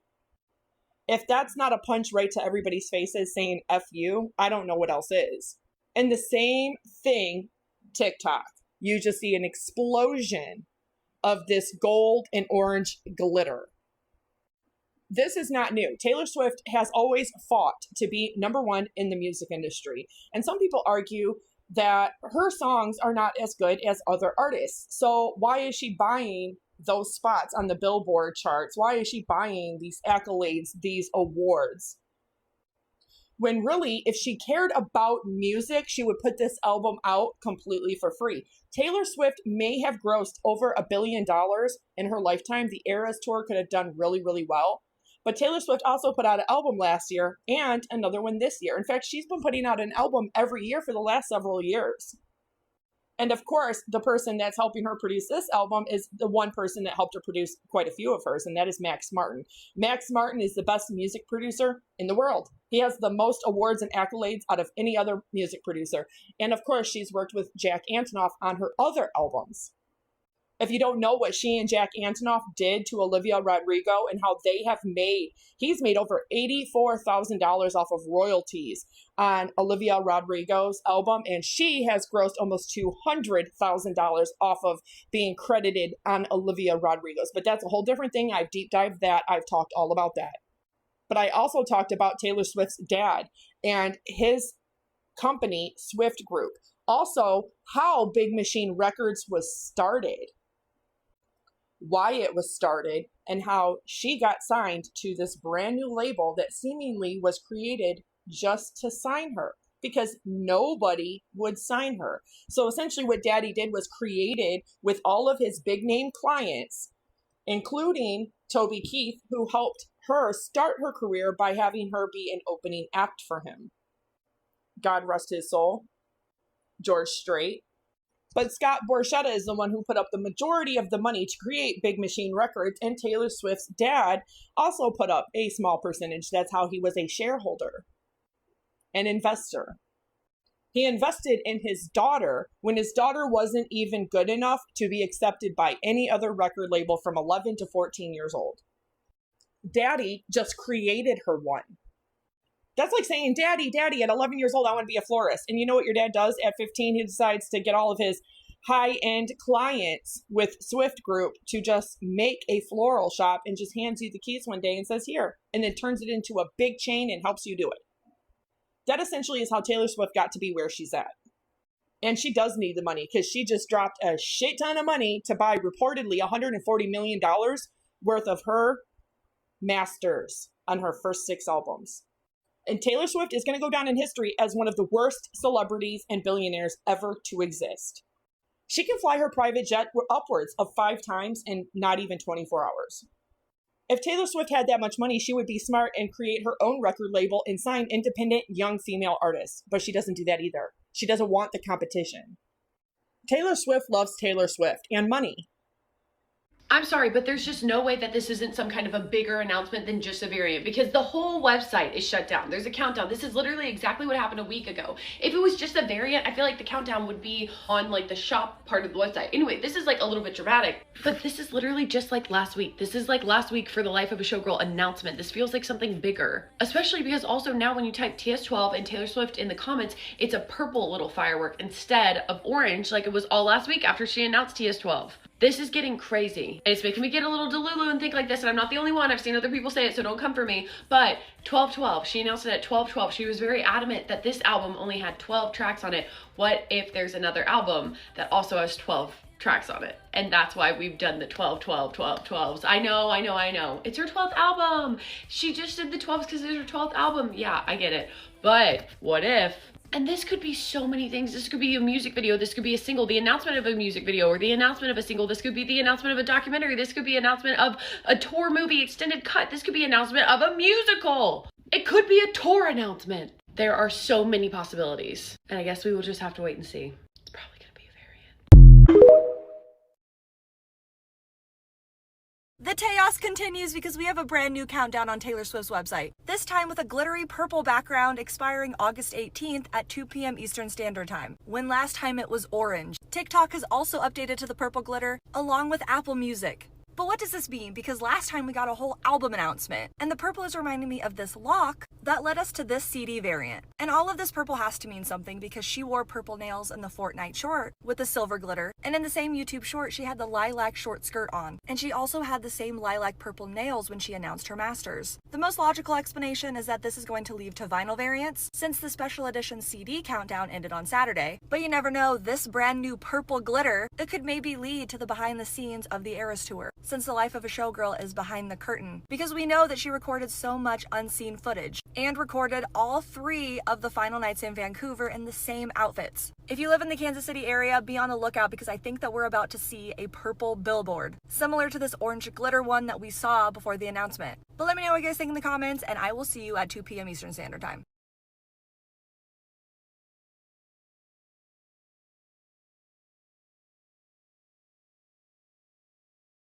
I am so tired of Taylor Swift acting as if she is some victim of the patriarchy. You are the patriarchy's wet dream, bitch. Like, I'm just so sick of her cosplaying feminism while saying fuck all about the women and girls who are being massacred. Why are you still asking people to feel sorry for you? You are a blonde, white billionaire, and you have the eyes and ears of the entire world, and instead of talking about anything fucking meaningful, you're constantly talking about yourself. You're constantly making songs that are just revolve around men, and when they don't revolve around men, you're again playing this bullshit feminism card where you're wondering, like, if I would get there faster if I was a man. Bitch, how much faster do you need to get anywhere?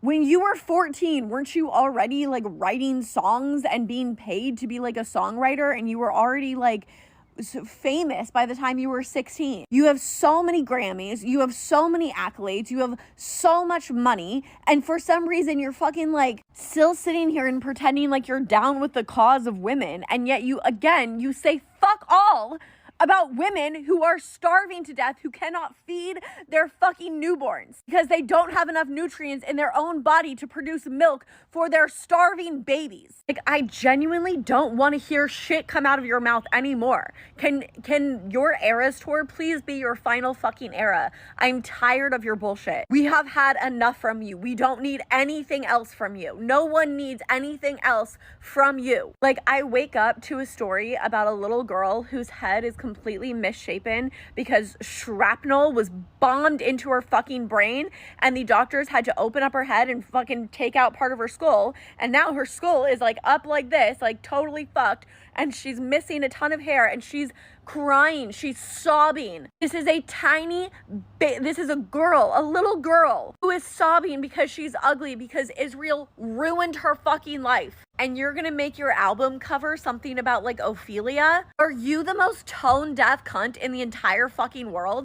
This stupid fuck-ass apartheid ethno-state is currently decimating Gaza City, and this greedy whore of a woman is going to put out an album to distract everybody even more so she can get even richer.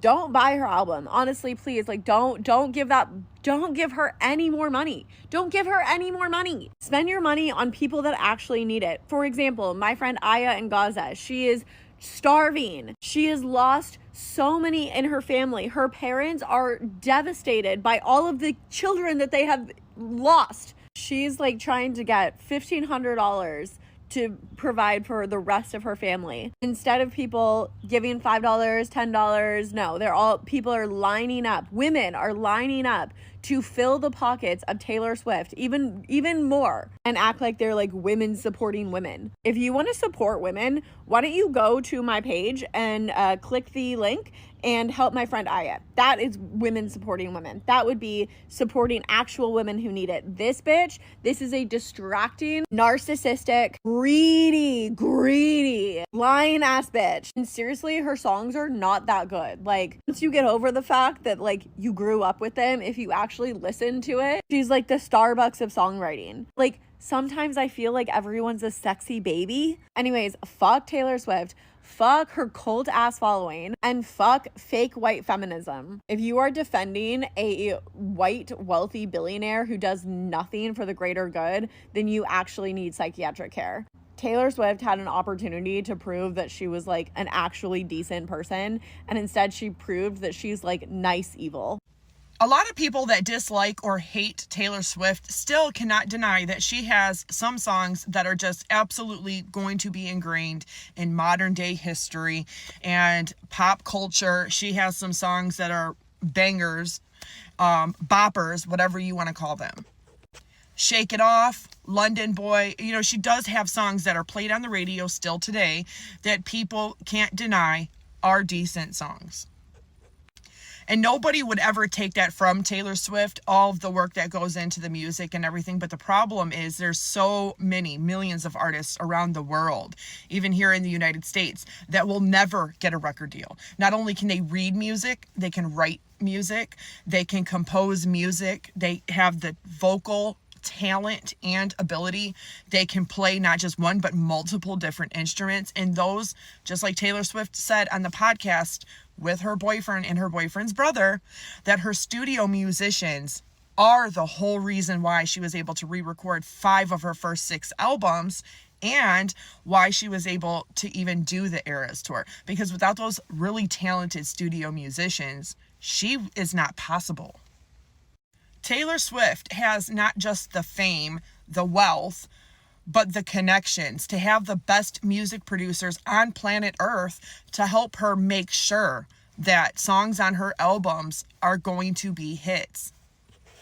Max Martin, Jack Antonoff. Max Martin is arguably one of the best music producers ever to exist in the last 40 plus years. He has done hit after hit after hit, album after album after album for many, many pop stars.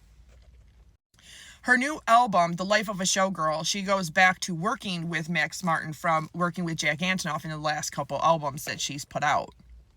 And this is no hate towards this girl. She's a Swiftie too, and that's fine. But she does a whole video talking about how Swift isn't a billionaire like you think she's a billionaire. She's a billionaire because her music is worth that. To where I'm like, okay, but you're not understanding. That is exactly how Forbes and by legal and otherwise definition of a billionaire or a millionaire, how they are able to calculate what you are worth. And people ate this girl up in the comments because she's trying to say, yes, Taylor Swift is a billionaire, but in the same breath trying to say, no, Taylor Swift isn't a billionaire like you think she's a billionaire. A billionaire is a billionaire is a billionaire. It doesn't matter how you got there. And she also uses Elon Musk and Jeff Bezos as examples. And that's exactly the same thing she's saying about Taylor Swift applies to them as well. Being a millionaire or a billionaire doesn't mean that you have $1 billion actually sitting in your bank account, that you have $1 million sitting in your bank account.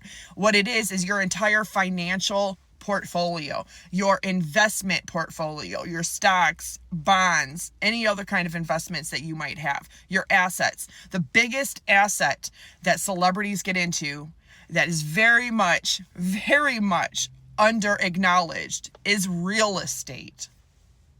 Have you ever wondered why celebrities live in an $11 million house or a $15 million house or a $20 million house, and why they live in it for only a year or two and they turn around and sell it for $30 million or $35 million and then they're off buying another property somewhere? Have you ever wondered how Ellen DeGeneres arguably has the biggest real estate portfolio out of anybody in Hollywood?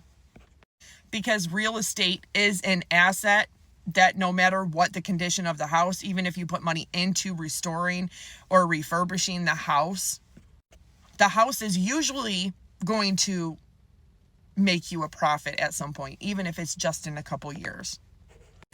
Taylor Swift has always had a huge real estate portfolio. Now, never show any hate towards this girl at all because she's a Swiftie, and that's fine to be a Swiftie. It's fine to be a fan of hers. It's fine to love her music. A lot of her music she has not written all by herself. She's never won an Oscar for writing an actual song specifically for a movie. And that takes composition, that takes lyrics, that takes original. It has to be 100% original. I've always wondered why she hasn't, because a lot of musicians do write music for movies. And having an Oscar is arguably one accolade that Taylor Swift has not earned yet. That would be the ultimate. Here I am. That I can write anything. That I can write any kind of music. That I can make a specific song 100% original, from composition to lyrics to recording to producing it to mixing it, for this specific movie. I've actually been shocked that in the last 18 years she hasn't done that. But this girl had also responded to her previous video where she was just completely devoured in the comment section. This video. She goes on to say, "You don't think I know how they become a billionaire? I was saying that her billionaire status is because of her art." Now, see, this is where Taylor Swift has actually allowed her fans to believe that it's just simply hard work that got her where she is. That is a lie. That is a lie. She did not get to where she is at based solely on hard work. I know people that work 3 times harder than Taylor Swift every single day. I can walk not even 1/4 of a mile down my street to the factory, and I can show you people that I know that work in that factory that work sometimes over 18 to 20 hours a day in a single shift, and they are lifting all day, every day. People at the grocery stores, people at the gas stations work hard every single day. And a lot of places have shortages of staff. So a lot of that hard work for a whole different position is put on employees that are already employed.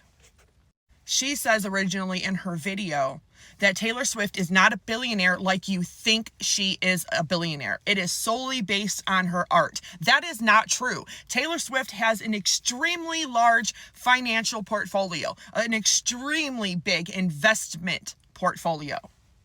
So if you, in the beginning of your career, made $30 million and you're smart and you take $1 million and you invest that properly, by 17, 18 years later in your career, that $1 million could arguably be $20 million, $50 million, $100 million if you invested it right.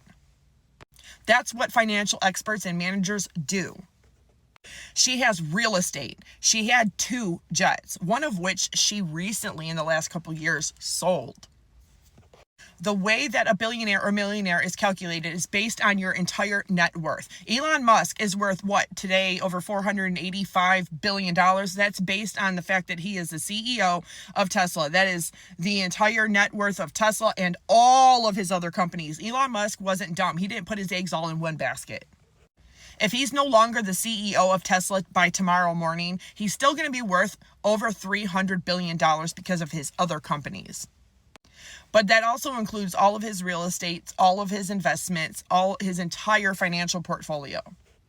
Same thing applies to Taylor, and Taylor owns a lot of real estate. If she was to actually sell all of her real estate, she would be fine for the rest of her life and she could retire. She not only could retire, she could open up her own record label and studio again, where she makes all of the money from brand new female young artists, signing them, allowing them to have the rights to their masters, their art, and giving them the means, the motive, the opportunity to record where they otherwise in life wouldn't be that lucky. Not everybody comes from a father who not only had Swift Group, but worked for Merrill Lynch and could afford to relocate their family from one state to another while still maintaining properties in other states. Not everybody has a financially savvy and smart father who does everything as far as business behind the scenes for her LLCs, her companies, Taylor Swift Entertainment. And she has about 12 LLCs, I believe. Same thing with Jeff Bezos. If Amazon was to go under, Jeff Bezos wouldn't be worth anything. His billionaire status comes from his net value. Your companies that you own are a part of that net value. It doesn't matter if she gets her net value from art and Jeff Bezos gets his from one company or Elon Musk gets his from 32 different companies. A billionaire is a billionaire is a billionaire. Swifties want you to believe that she just worked really hard and that she worked really hard on the Eras tour specifically to buy back her masters. Why? She re-recorded 5 of them. She doesn't need them. But now that she has them, she even went further in billionaire status. The Eras Tour didn't make her a billionaire. She was already a billionaire before March of 2023 when the Eras Tour began. She was worth $1.2 billion. 2024, $1.3 billion. Today, over $1.6 billion because she bought the masters.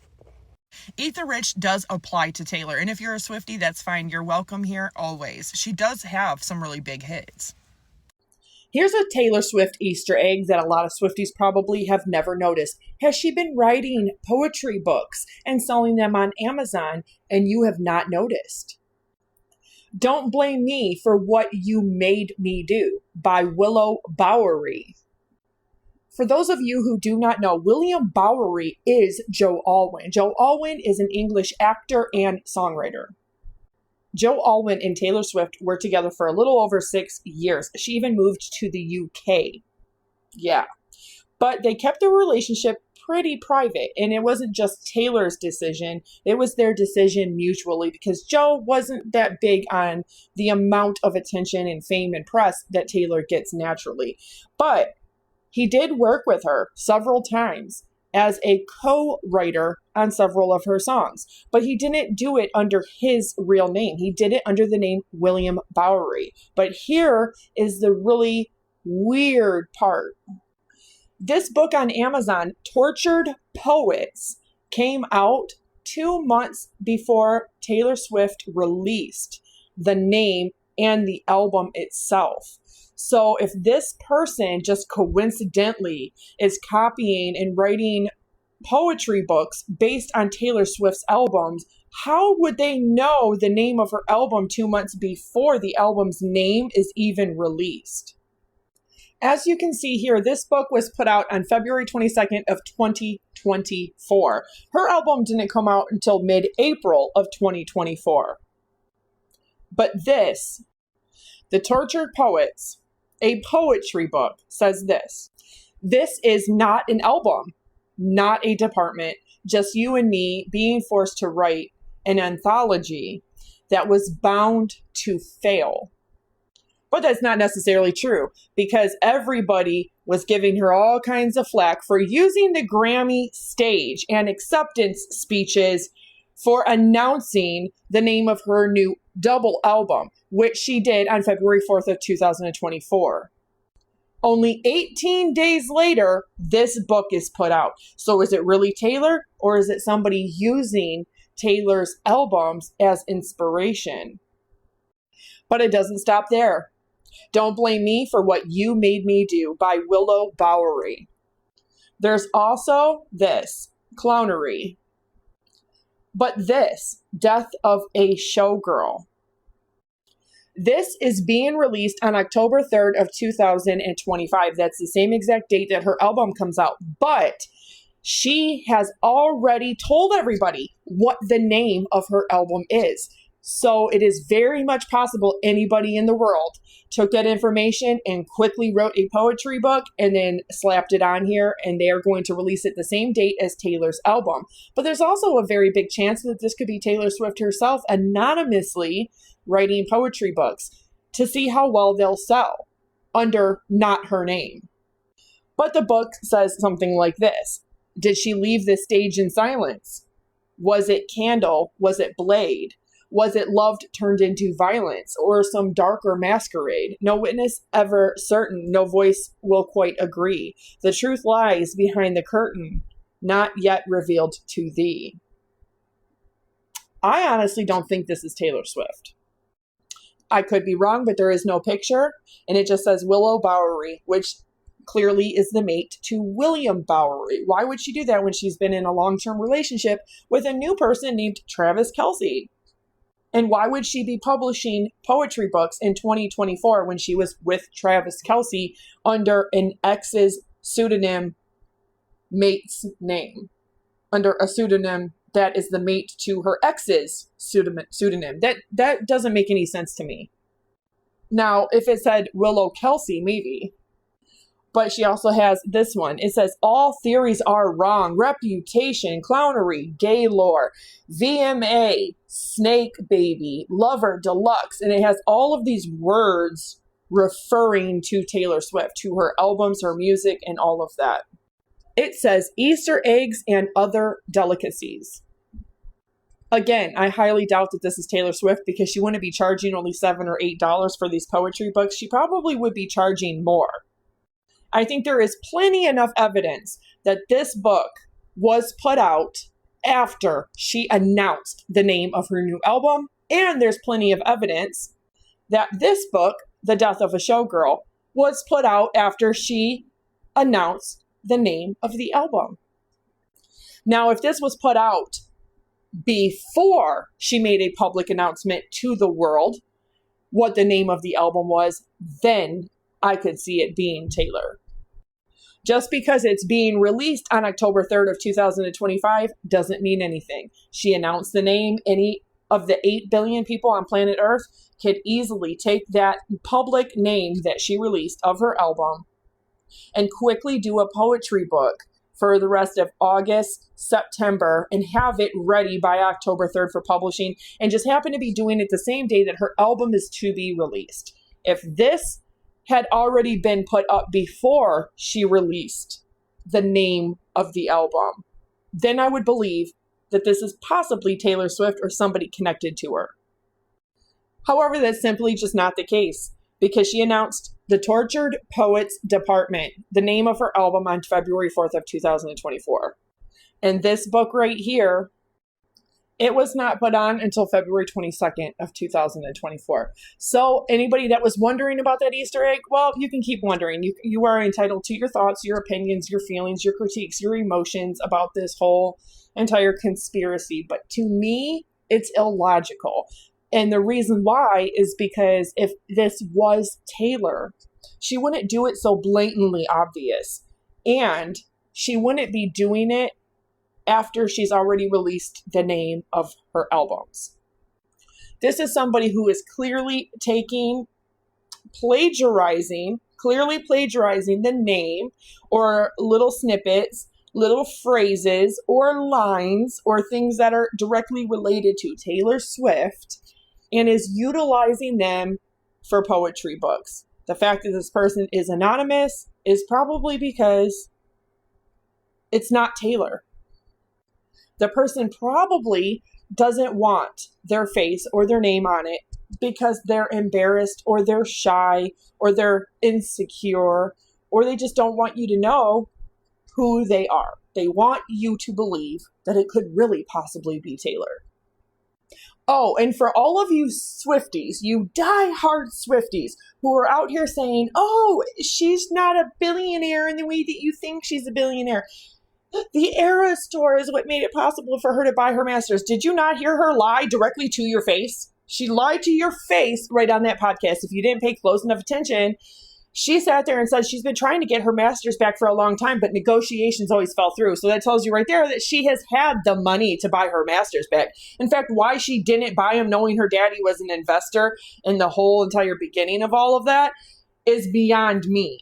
She didn't want to pay the $140 million that they were worth, or the $300 million for the entire Big Machine Records and the masters. She didn't want to spend that much. She didn't feel like she was entitled to have to spend that much on her own stuff. But the whole problem is everybody says she worked really hard. She worked really hard. People work hard every freaking day and they don't make millions. Okay? Taylor Swift, is she college educated? Is she experienced? Is she any of these things to be worth millions? Why is her hard work worth more money than anybody else's back-breaking work?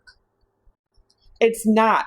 And that is the discrepancy that a lot of people have with celebrities, with musicians getting paid disproportionate amounts of money compared to other people who work just as hard, if not thrice as hard.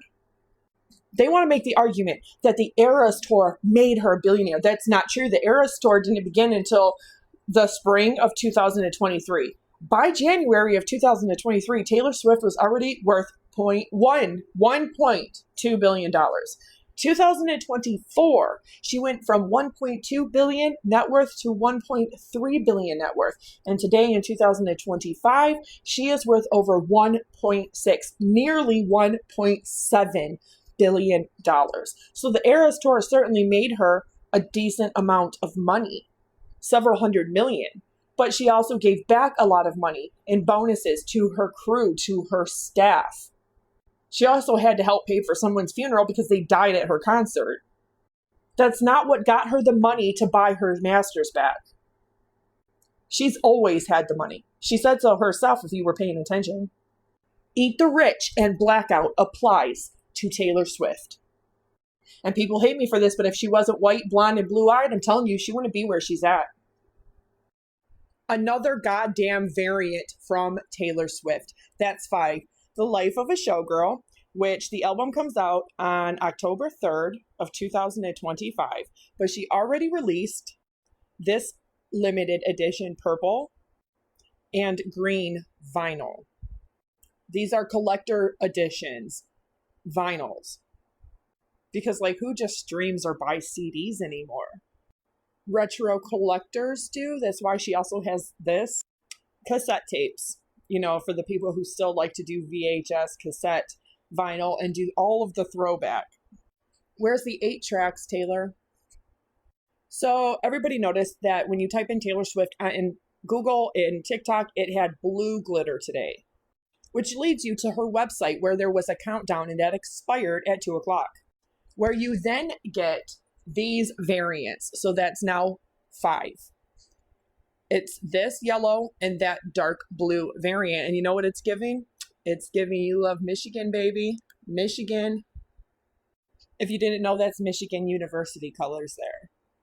Which I will say, I'm so glad you didn't pick a cream white and a dark evergreen. But then you get the different picture for this specific variant. And it's her performing on stage with other people, but of course, the key piece is the yellow. Taylor Swift and her team are counting on the fact that they are mentally and emotionally, psychologically manipulating not just anybody, but her specific fan base. When you see things like limited, first and only, while supplies last, but it's this right here. Baby, that's show business collection available for only while supplies last. The key part is that little countdown counter. Because when you see all of this combined, things like limited, exclusive, first and only available for 2 days while supplies last, this is very limited. Only one ever going to be made. Then it has a little countdown counter. This whole thing right here, the whole mother effing thing is designed to get in your head. It's the fear of missing out. So you expect your fans to not only buy your new album and support you, but here's where I've always said, what the hell? You expect your fans to buy your album 5 times over and it's not even out yet. They ain't even got a debut single yet. They ain't even got a music video yet. They ain't even got little snippets yet to even know if they want to buy this, let alone 5 of the same this. It's really cool that she does this for her fans, that she does these little Easter eggs and she does what feels like to them in this parasocial relationship that they have some kind of actual connection with Taylor. But this is all strategy. And she's not the only one curating and doing this and thinking up these ideas all on her own. These are designed by experts. There are people that know how to psychologically get into your head, into your emotions when it comes to marketing a product. And that's exactly what she is utilizing. And she's done this for a very long time. Her fans are always having fun with conspiracy theories, with different variants, different announcements, different albums, different vault songs, all of everything that Swifties do. And a lot of them defend her to absolutely no end. And there's other people that have released albums despite the economy, despite the fact there's not one but multiple different wars going on in the world right now. The fact is that her fan base follows her blindly, and they make the excuse that, well, she's not a billionaire like other billionaires. all billionaires are billionaires are billionaires. Taylor Swift did not become a billionaire because of the Eras tour. She became a billionaire before the Eras tour. She was worth 1.2 billion. That's all of her total assets combined, her net worth. That is how they actually determine and define somebody being a millionaire or a billionaire. Her total assets, real estate, her jet, all of her publishing, her masters, all of it combined put her at 1.2 before 2023 when she began the Eras tour. Now in 2024, she went up to over 1.3 billion. And now that that tour has concluded, she is worth over 1.6 billion. She wanted to buy back her masters. She wanted to spend that $360 million that they allegedly were worth, even though Scooter Braun purchased them for about $140 million, but he spent $300 million on purchasing Big Machine Record, which came with the masters of her first 6 albums. She's been trying to get her masters back all this time, but then she psychologically manipulated her fan base into re-recording 5 of those albums. Now she's not going to re-record Reputation and made Taylor's version. So that way everybody knew to rebuy Taylor's version. That wasn't her being stubborn. That was her trying to undercut Scooter Braun, who turned around and quickly sold them. And now those people that own her masters, which was Shamrock, they're being undercut, trying to essentially devalue those. And now that she's acquired them back, why did you do that in the first place? You had over 2 years before Scooter Braun bought them. Your dad was an investor. You knew. You had every opportunity to do negotiations to try to get them back. But now that she has them back, she's never going to re-record Reputation because now she doesn't need to. And last time I checked, Taylor Swift had 12 different LLCs, including Taylor Swift Entertainment, Taylor Nation, a whole bunch of them. And she has a private jet that was worth over $44 million. She sold her second jet. In 2022, she dumped 0.8 tons of CO2 into the atmosphere just with her private jet usage. And of course, when the college student over on X was exposing how often she uses her jet, upwards of 5 times in a single day, she not only tried to sue him, she then tried to change her tail number so nobody could find it on the exchange. But of course, you can't do that. That's illegal. That is federally public information. And on the Eras tour alone in 2023, 2024, she dumped over 511,000 kg of CO2 in the atmosphere. That is quite literally a billionaire trying to convince you that she just works really, really hard and she just had to do the Eras tour to then earn the money to get her masters back when she's always had the money to get her masters back. All she had to do is sell one of her many properties. She gets her masters back and now she tells everybody, oh, go ahead and buy any album because I own them all and I'm going to get all of the royalties from all of it. So just go ahead and buy whichever one. Doesn't even matter if it's Taylor's version or the original. Never apologized to Scooter Braun or the death threats that were sent to his babies because she weaponizes her fan base to do her dirty work for her. Sounds very familiar. Now I understand why Gypsy Rose is so obsessed with Taylor Swift. But the fact is that she's going to go down in history. Her memory and her legacy is going to be in the future when everything falls to shit and the world is struggling just to survive. When global warming, climate change, and emissions just completely ruins not only our atmosphere, but life on planet Earth, they're going to look back at Taylor Swift and say, Taylor Swift who? Because there ain't going to be nobody here to fucking remember her. But up to that point, they're going to remember her for this. Being one of the sole contributors and dumping her literal shit, her literal waste right on our heads like we're peasants.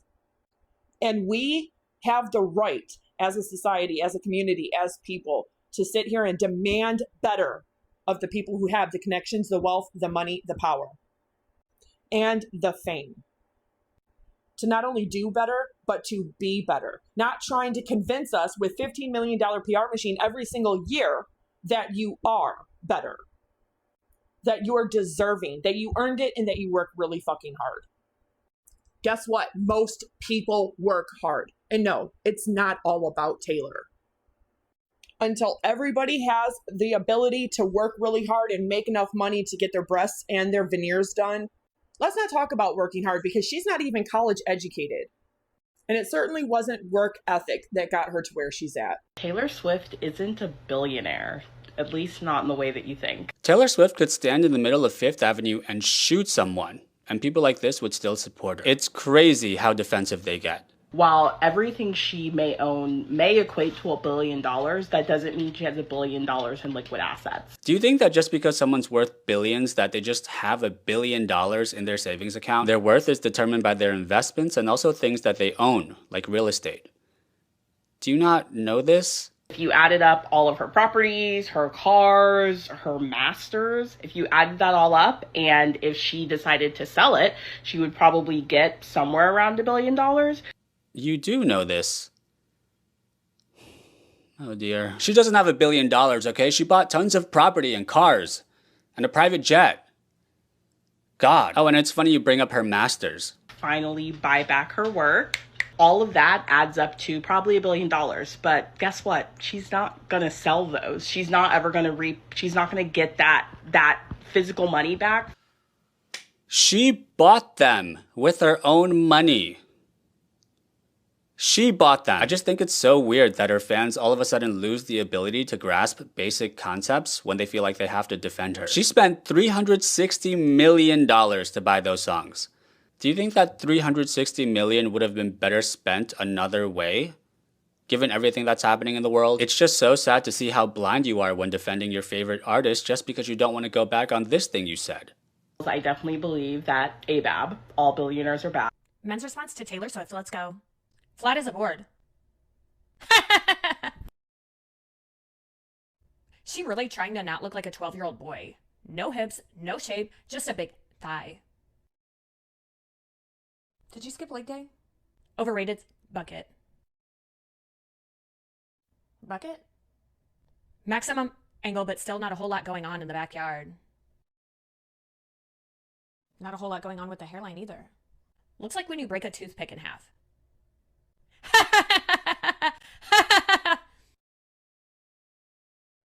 It's giving old Cadillac leather seat.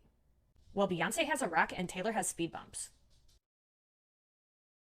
Sir, have you ever looked in the mirror? 30-year-old white women.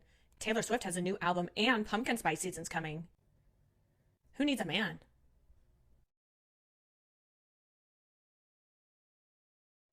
Why? I wonder why your love life is complicated. The life of a showgirl is as follows. We live in a strange world and it feels hollow.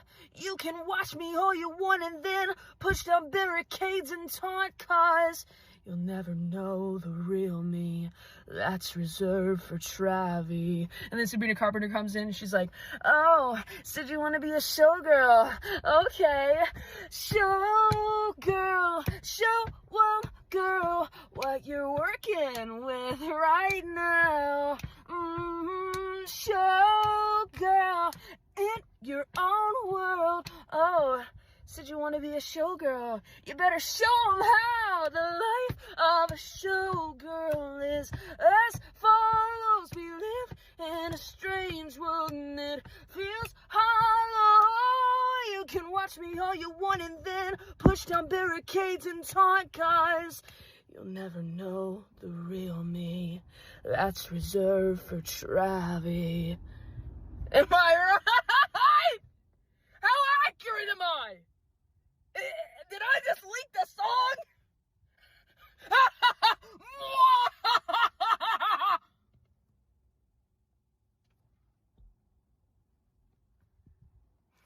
Believe something that every moron tells them on the internet, right? Yeah, it was really like, I know it wasn't helpful for you, but it it was helpful for me.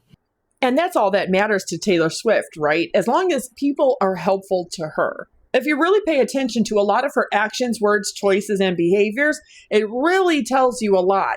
But Taylor Swift spends upwards of $15 million a year, allegedly, in her PR. And if you don't know, her PR manager is Teresa, aka Tree Payne. If you are who you say you are, you don't need media. You don't need a public relations manager or a crisis manager. You don't need somebody that gets paid reportedly, allegedly, $15 million or so a year to fight with newspapers, magazines, and publishings online to tell people and convince people and manipulate people, society at large around the globe, that you are this amazing songwriter, this talent, this beautiful person inside and out, the all-American dream, the all-American girl next door, and not the actual reality.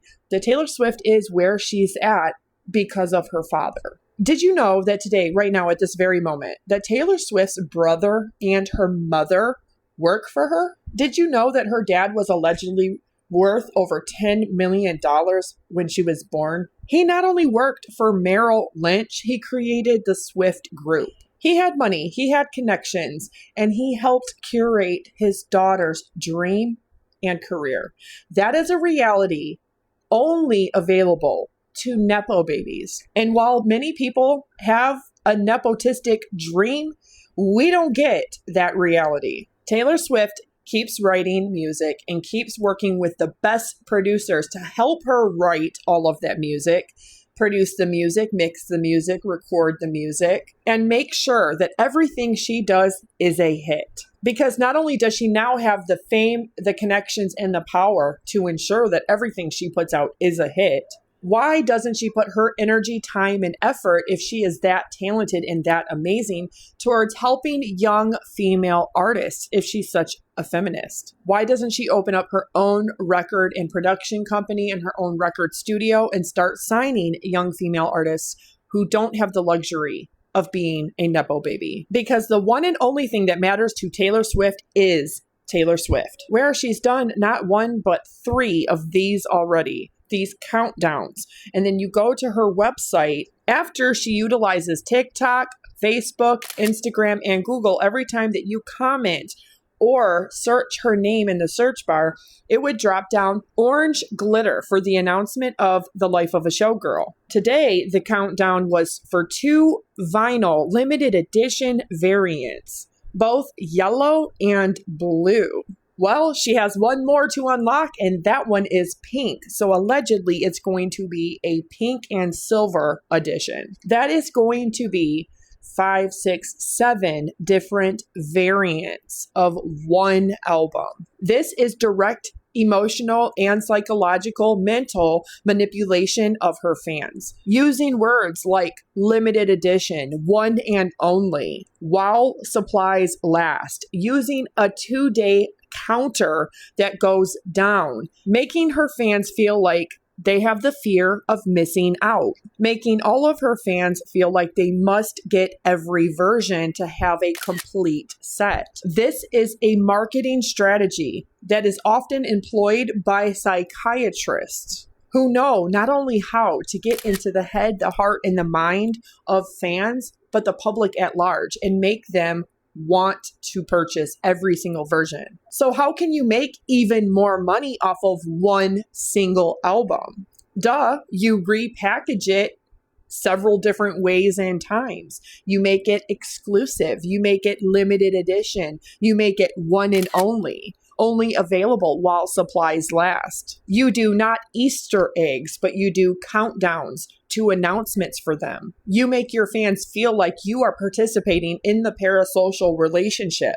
But we all know the truth about Taylor Swift. Taylor Swift can dump over 511,000 cubic metric tons into the atmosphere every single year. She has been known to fly her private jet sometimes 5 times in a single 24-hour period. But she's just a helpless, innocent, poor little all-American girl next door who just was ripped off of her own hard work, who just worked really, really hard to be a billionaire, to be able to pay $360 million for her master's back. A girl who didn't even go to college. But she didn't have to because she's just so smart. She's just so great. She knows everything that she's doing. she plans years in advance. That's why I can tell you with 100% certainty that Taylor Swift right now is not in a showgirl era. That ended over 7-8 months ago, and she is officially in her 13th era, trying to come up with ideas to make it a success, plotting and planning the best producers to make her best album ever, while she still actively collects royalties on 2 songs of Olivia Rodrigo that she never even helped her write, and irresponsibly utilizes her private jet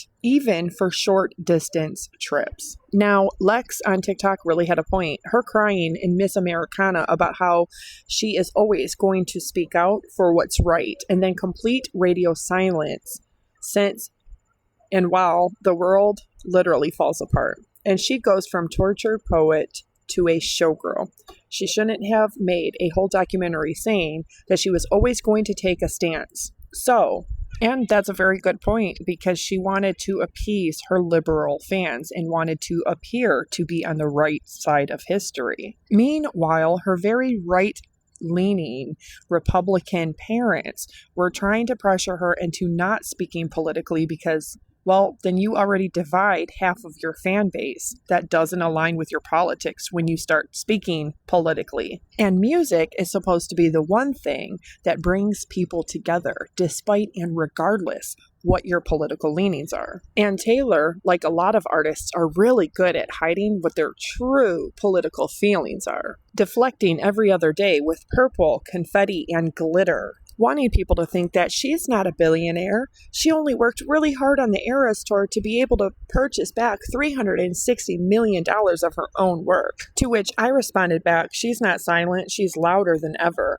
but it's all for herself. In the form of buy my albums, buy my variants, come to my tour, buy my last album, stream, me. That is fundamentally the problem. She won't speak up because she doesn't want to politically divide her fans. Once you do that, you isolate half of your following that doesn't align with you politically. And music is supposed to be something that breaks that barrier and brings people together despite politics. Staying out of it always has allowed her to get as rich and as famous as she is. Even speaking or not speaking on politics is still all about her and her reputation and her sellability, her self-preservation, which is still at the very core and fundamentally all about her. She was a billionaire worth $1.2 billion before the Eras tour began in 2023. Eat the Rich and Blackout applies to Taylor Swift. And with all the chatter, here we go again with the blue confetti and glitter, all for a countdown for variants number 4 and 5. Look at me, look at me, look at me, look what I can do. This is one way to take one album and sell it to each fan 7 times over. Make 7 times the amount of money. And then cry about how she's just so famous and she did not play the press for 17 and a half years. She's not the one that was feeding them information directly as a source. That she has to not have only security and bodyguards, but she has to have armed ones. That they have to go everywhere with a medical kit in the event that somebody is harmed with a weapon. Because she's just so famous, because she's just so great, and she's the best songwriter ever. But if you didn't catch the biggest slap in the face, it was right when she said that the Easter egg thing is becoming like Zodiac Killer. That is what she really thinks and what she really feels about her fans and their conspiracy theories about the Easter eggs being deeper than what they really are. To which she so casually responds, oh, at the very end of the Eras tour when I walked through that orange door, that really was an Easter egg. Letting you know that she's about to announce a new album that she had already been working on for a year. Well, Swifties, mark my words, Taylor Swift isn't in the era of the showgirl. She left that same day. She only just announced it. You can trust that since the Eras tour ended, she is very well on her way, already working on Taylor Swift 13, because she knows that she has to make her 13th studio album the best album she has ever produced. And don't be surprised if she's really, really struggling with that, because Taylor Swift has put out an album every single year for the last several years. Will Taylor Swift 13 be good enough or done in the next year to be able to release? Or will she take her time? Will she get engaged? Will she become a mom and maybe put it off for another year and a half from the end of the Showgirl? It's my personal opinion that Taylor Swift is too narcissistic to ever stop. Not because she really loves music. If she did that, she would support young female artists and help sign them to her own record label and studio. She's making music and producing music at the rates that she is because she wants to be number one in music. But if she loved music so much, she would recognize that other artists have a lot to contribute to music, and it's not all about her. I would guarantee that Taylor Swift may one day get engaged. She may one day get married, but she's going to put out Taylor Swift 13 within a year, if not a year and a half, because she's not going to slow down. She's not going to become a mom. One thing she has worked very hard at since she was very young is becoming rich, famous, and connected. And she's not going to let anything stand in the way of that. Not an engagement, not a man, not a husband, and certainly not no little asshole kids. Thank you so much for watching. Thank you for your time. Please like and share. Do not forget to smash the subscribe button, and I will catch you all at showtime.